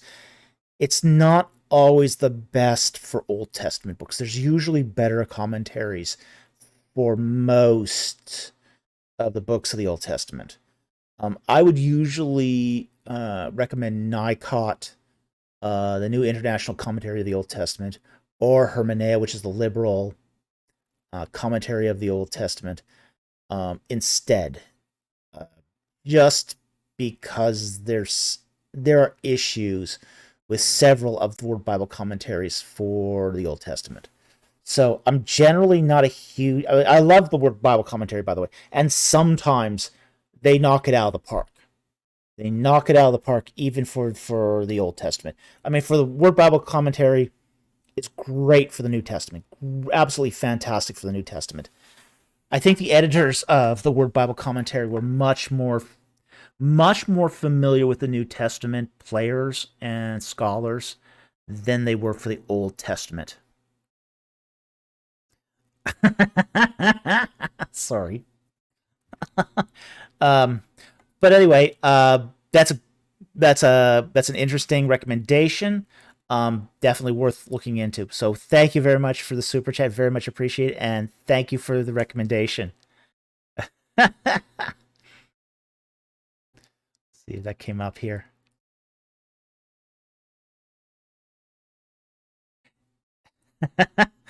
Exegetical apologetics. I think I just noticed that the painting behind Mr. Falk is signed by A. Falk. Yes, it is. It was done by my wife, Kiara. So, yes, she is the Falk that did the painting. I'm surprised no one has noticed till now.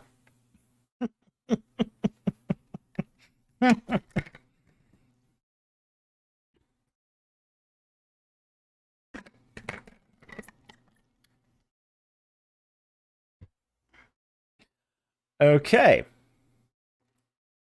So let's go back to the super chats. I think we're getting starting to get close to the end, at least through most of them, which is good because it's almost midnight. Let's see here. There's the last one we did.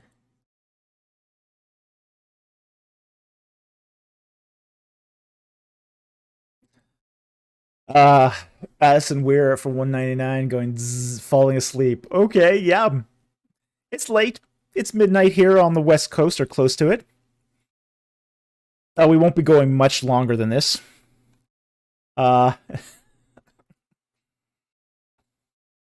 So, but thank you very much for the super chat. Very much appreciate it. Okay, Sentinel Apologetics for $10 Australian. Thank you very much. What's on verse 11? Quote, because of the travail of Zerubbabel's soul, Darius will see. He will be satisfied in knowing about Zerubbabel. Darius will justify many. Darius will becomes a righteous one for many. Okay. I'm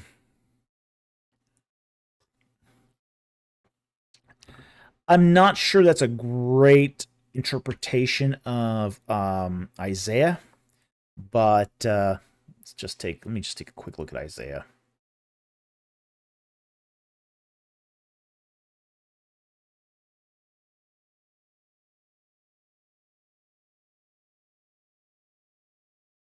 53:11.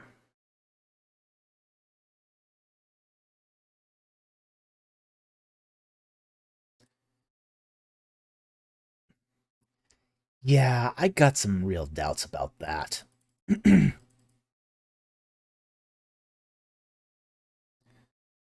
text reads, as a result of the anguish of his soul. Who's the his? His. Verse 10, but the Lord was pleased to crush him, putting him to grief. If he would remember himself as a gift offering, he will see his offspring, he will prolong his days, and the good pleasure of the Lord will prosper his hand.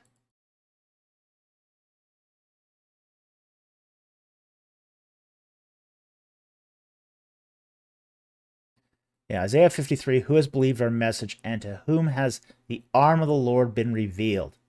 For he grew up before him like a tender shoot, like a root out of parched ground. Yeah, okay, Zerubbabel had been king, or at least a governor. So, and he had no stately form or majesty. Well, I don't think we can say that about Zerubbabel. We should look upon him, no appearance that we should be attracted to him. He was despised and forsaken by men. So despised and so forsaken, he became governor. A man of sorrows and acquainted with grief. Yeah. And like one from whom men hid their face, he was despised, and we did not esteem him. Yeah, I'm not seeing this here. I'm not seeing this. Surely our griefs he himself bore, and our sorrows he carried, yet we ourselves esteemed him stricken, smitten by God, and afflicted. Oh yeah, Zerubbabel must have had a real hard time in the governor's mansion. I'm shedding a tear for him. Yeah, Prince Harry. Yeah. No. But he was pierced for our transgressions, he was crushed for our iniquities. The chastening of our well being fell upon him, and by his scourging we are healed. All of us, like sheep, have gone astray. Each of us has turned to his own way, but the Lord has caused the iniquity of us all to fall on him. Yeah. Yeah, I don't think this fits.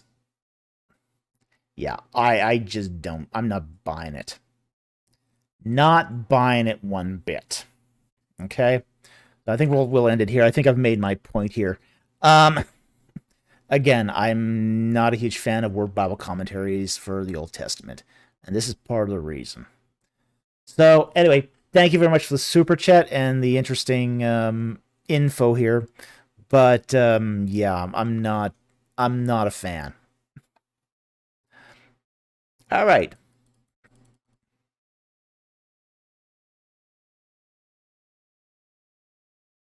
Another one from Sentinel Apologetics for $10 Australian. Thank you very much for the super chat.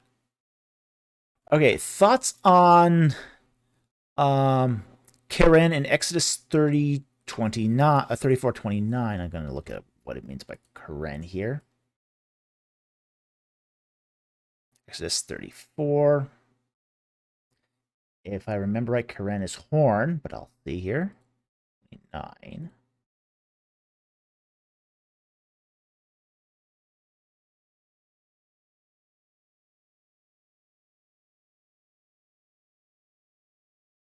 So just a quick look at the Hebrew here.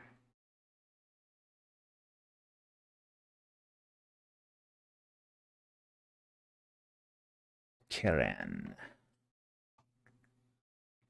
There we go. Oh, to send out to display horns. Okay, yeah. So it is horns. Okay, to send out. It's one of those dual things. Large lexical scope. Go back here.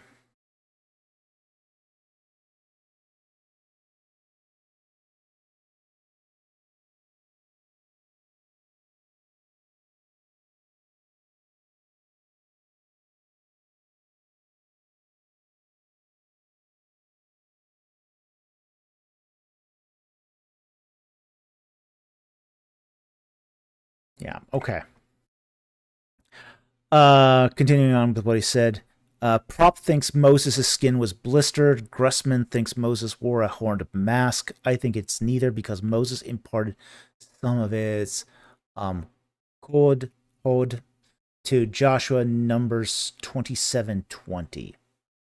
Okay, I'm gonna take here first. Let's bring up our Bibles. And let's first go to Joshua. Joshua 27. Sorry, Numbers. Numbers 27. Verse 20. Okay. So open up the Bible here.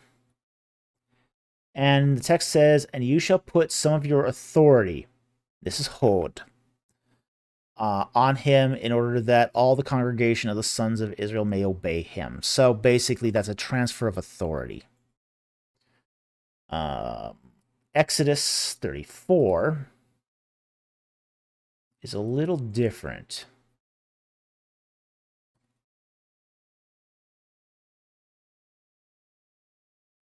All right, and the text says, and this is when Moses is coming down after his meeting with God. And it came about when Moses was coming down from Mount Sinai, and the 2 tablets of the testimony were in Moses' hand as he was coming down from the mountain, that Moses did not speak, that the skin of his face shone, and this is the Keren, because of his speaking with him. Now, this is an interesting passage historically from a matter of historical theology. Really interesting. If you ever go to Italy and you see the Renaissance statues of Moses, and there's several of them, okay, you will always notice that they have horns on his head. This is the passage where this is where they get this. And that's because they did not understand lexical range. Okay? The idea here that of Keren. And Keren, and when used as a noun, can mean horns. Okay? Or to be horned in a verb. But it can also mean to shine. Okay? And it has other possible meanings as well. Okay? So there's a large lexical range here when it comes to Keren, and I don't know what the other lexical possibilities are here. I did do an article once on, say, the Keren of the altars, the horned altars. And there was definitely, let's see here, let me find a palette here for the moment. See if there's any other lexical possibilities here.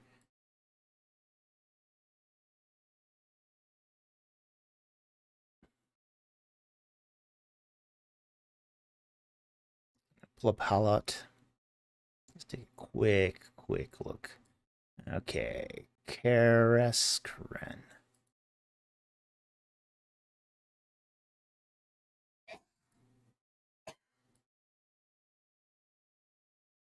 Okay, according to Halot,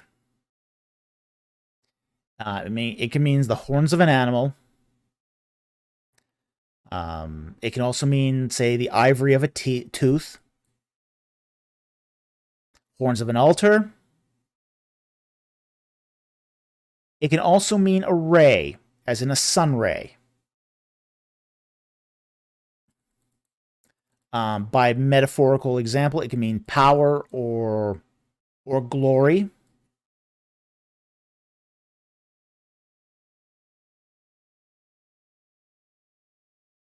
And that's sort of it there. So to shine as an array of light is definitely within the lexical range here. Okay. Now, getting to the various things here. Suggestions. Prop's idea that Moses' skin was blistered. I don't necessarily think that was what's being intended here. There's no... It seems more that whatever it was that Moses happened to Moses's face. Verse 30, it says here, so when Aaron and all the sons of Israel saw Moses, behold, the skin of his face shone. They were afraid to come near. So I don't think the idea here is that he was mutilated, that he was blistered, and that I don't think they were fearing disease. I think it was more along the line that he was glowing.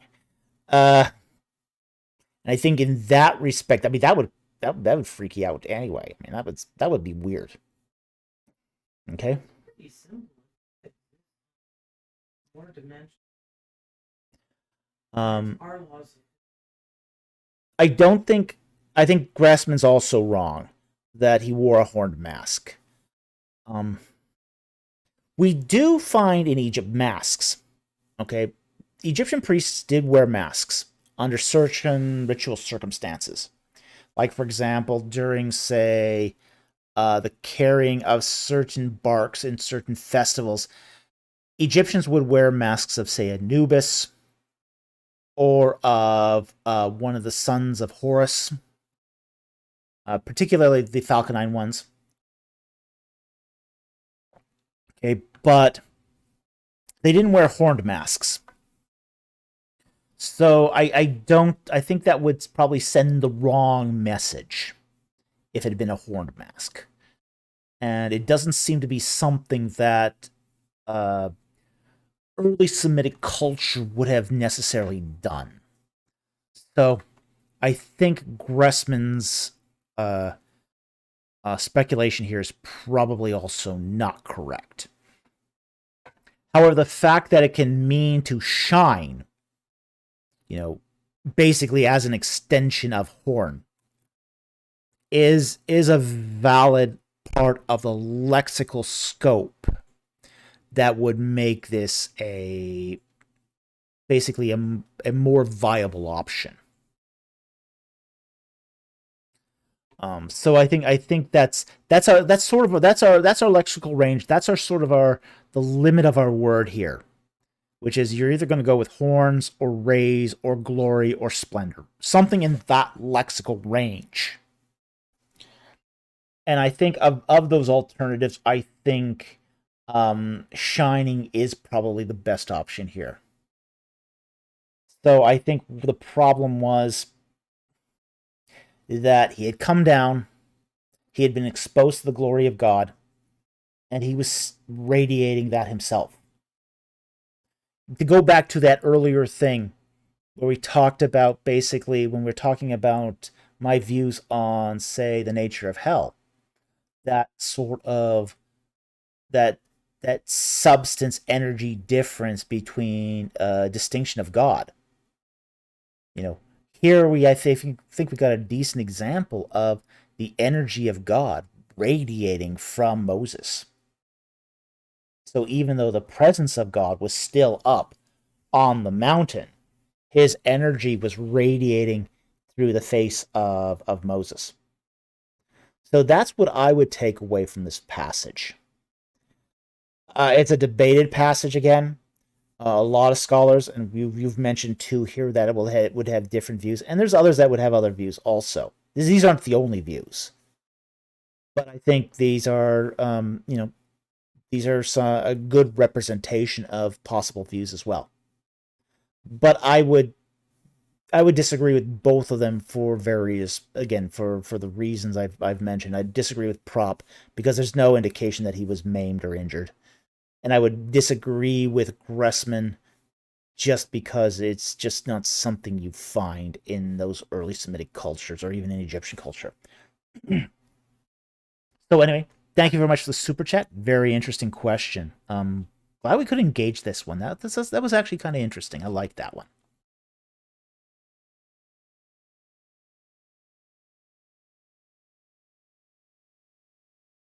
Okay, Sandal Apologetics for $5 Australian. Thank you very much, super chat.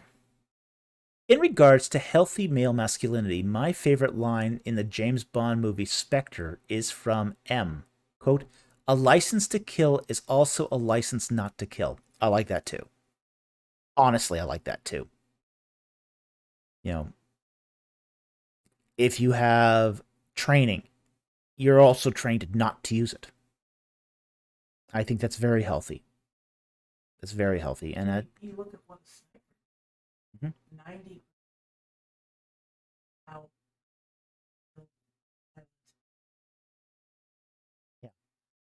My producer says here that if you look at sniper training, she says that 90% of what they do is wait quietly, patiently, until they get the shot, and the shot has to be perfect. So, yeah, a license to kill is also a license not to kill. And I think that's very apropos. So thank you very much for the super chat. Very much appreciate it. Okay, we're going to run a little faster now since it's now after midnight. We don't have many super chats left, so we're almost at the end anyway. We'll take a couple more non-super chats to round out the night, because we always do. And then that will be probably it. I think we are pretty much almost there. Okay, I got here a question from Angel VWM for $5. Thank you very much for the super chat. Do you know if Genesis 6:3 has a symbolic meaning? Well, let's take a look at Genesis 6:3. Genesis 6, verse 3. Oh, okay. That's the last super chat. Okay, wonderful. Then after this, we'll take 2 non-super chats, and then we'll call it a night. All right, so Genesis 6:3. Then the Lord said, my spirit shall not strive with man forever, because he is also flesh. Nevertheless, his days shall be 120 years, end quote. Okay. Now, this was not a debated passage until the 20th century.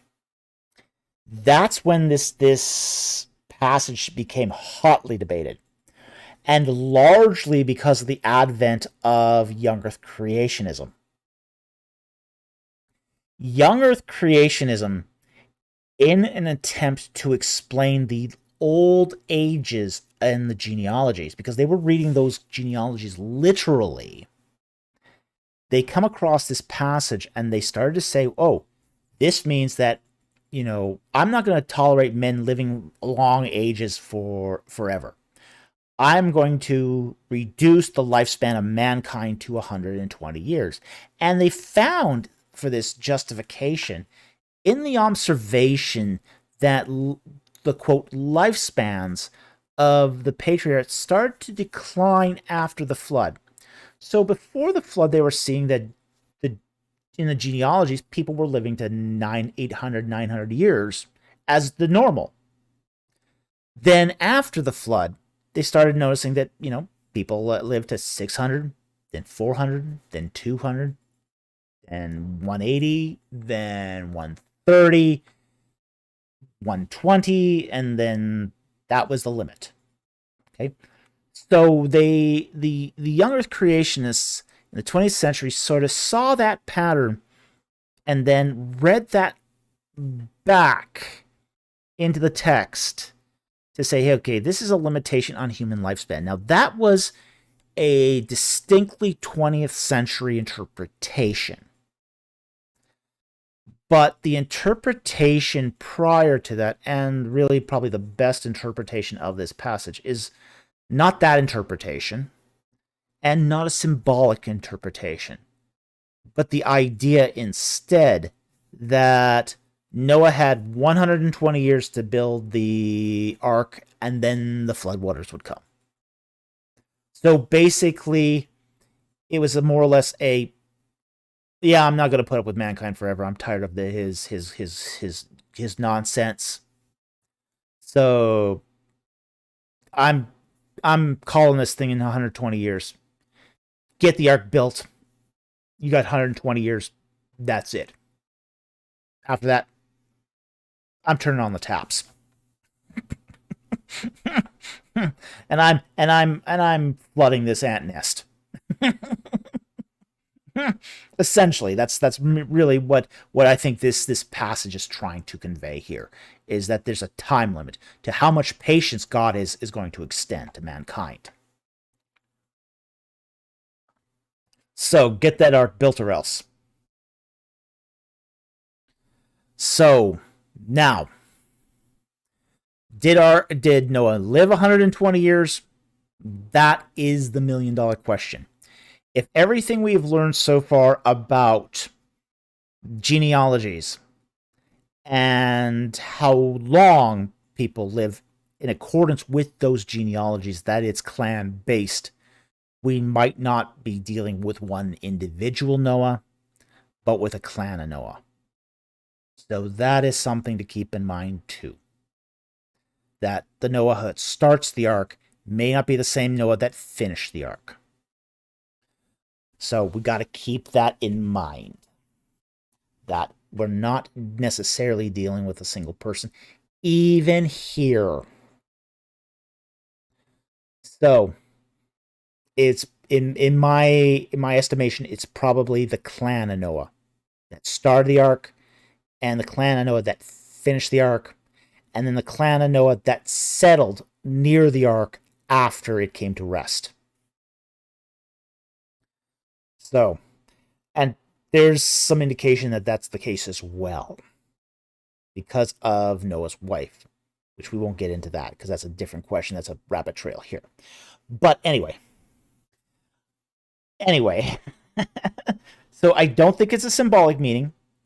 I don't think it's the Earth creationist meaning, which is that this is limiting the lifespan of man after the flood. But it is basically saying, you got 120 years and then the jig's up.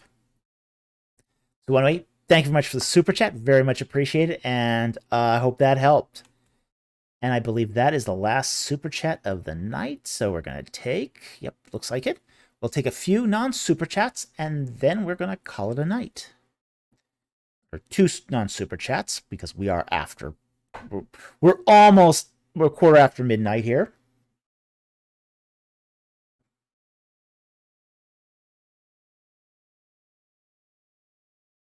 I'll take this one from 1000 Clever Boy, who asks, where did hieroglyphs come from, Egypt or somewhere else?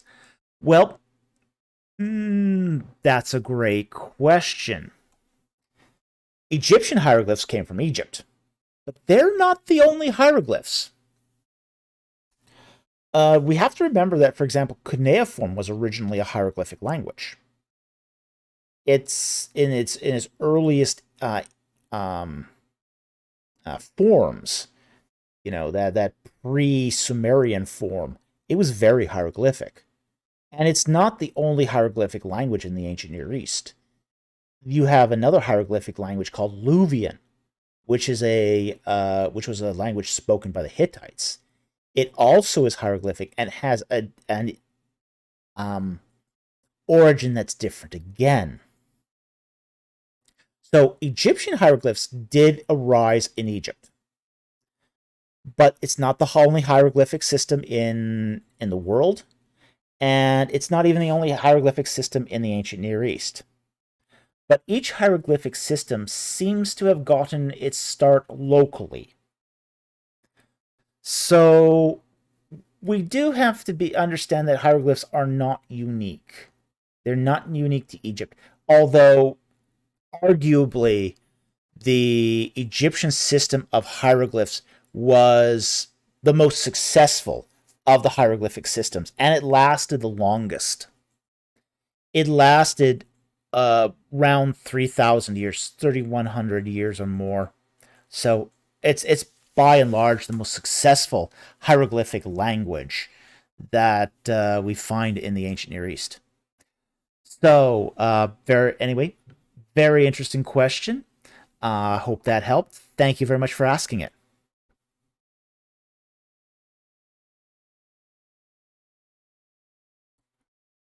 Okay, we will take one more non-super chat here, and then I'll call it a night.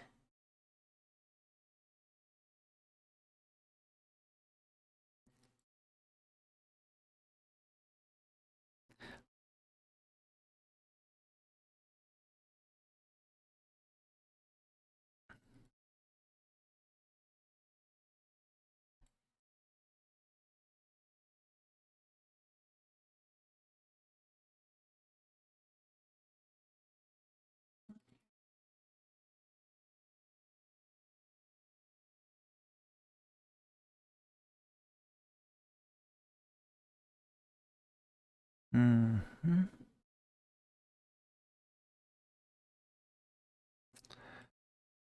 Okay, let's see here. I see a lot of questions by Bon Bon.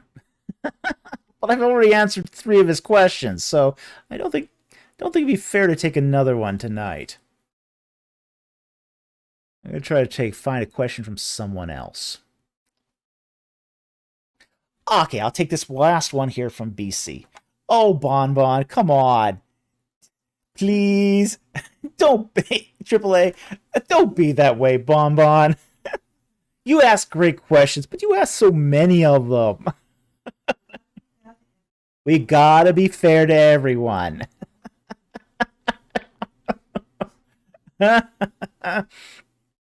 Okay, I will take this last one. But, Bon Bon, you're free to ask those questions, any questions I didn't answer again next week. Okay? So don't worry about it. You just have to ask them again. Okay? Spread them out a bit, Pace yourself. Pacing. This is not a speed race. This is an endurance race. Okay?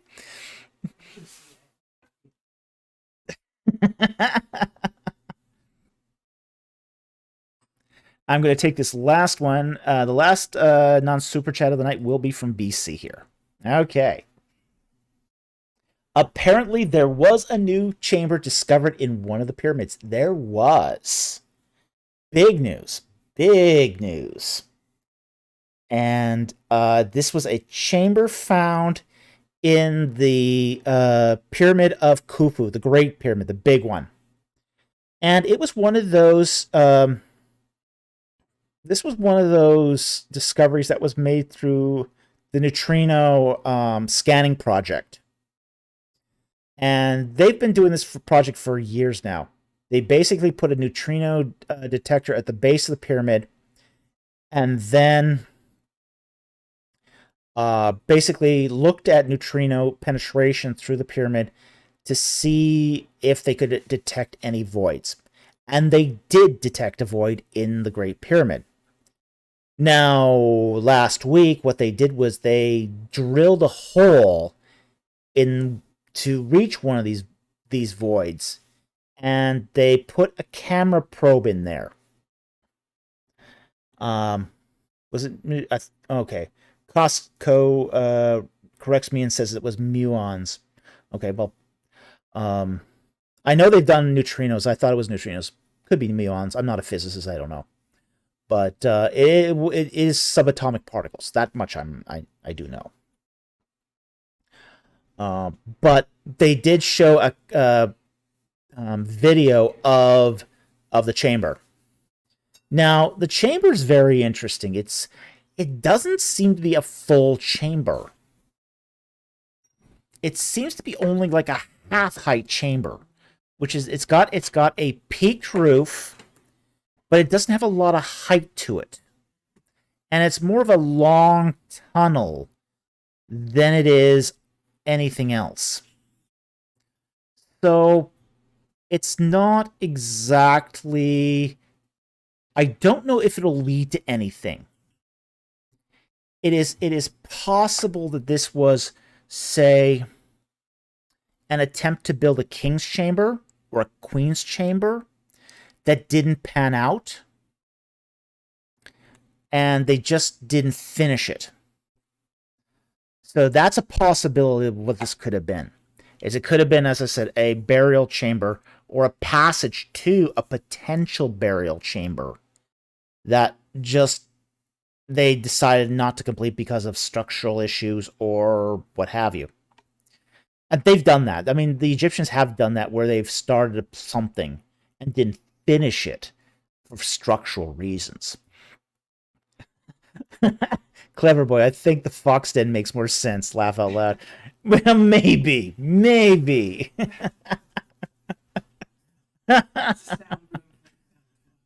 It's the sound room for the sound foxes. Yeah. The fox den.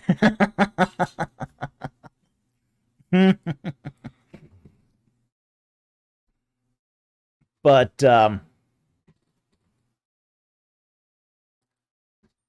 yeah, what we're talking about here is a half-height chamber in the style of, say, the Grand Gallery. Okay, but unlike the Grand Gallery, which was completed and is very, very tall, this is relatively short. So, there's very, very it's clear that there was a chamber. It was meant to be a chamber, but at the same time, too, it's doesn't have a lot to. Let's, for example, okay, I'll pull this up too. John Fabeck asks, anything cool we can see inside? Any artifacts left inside? No artifacts. There's no artifacts inside it. There's really even nothing really cool inside of it, to be honest. It's more or less a angled corridor. But again, it doesn't look like it was a completed corridor. Now, there's going to be some people. There's some question now: is there anything at the end of the corridor? That's going to be the big question, because we were able to drill in a hole from one side. We're only seeing it from one position, and the camera probe is not long enough to get all the way to the end. Now we can see to the end, but we don't know what's beyond that end. So we do see that the corridor was terminated by stones. But are those, say, stones leading to another passage? Is it stones leading to another chamber? We don't know. But this is exciting news. It's still exciting news. This is the first time an internal structure to the Great Pyramid has been discovered since the 19th century. So that's very exciting. That's really, really, really exciting. It still tells us that there's features of these pyramids that are yet to be discovered. You know, this is one of the most studied pyramids in all history. You know, there's no pyramid that's more studied than the Great Pyramid.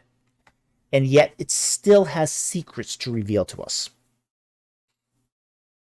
So I think this is super, super exciting. This was good stuff.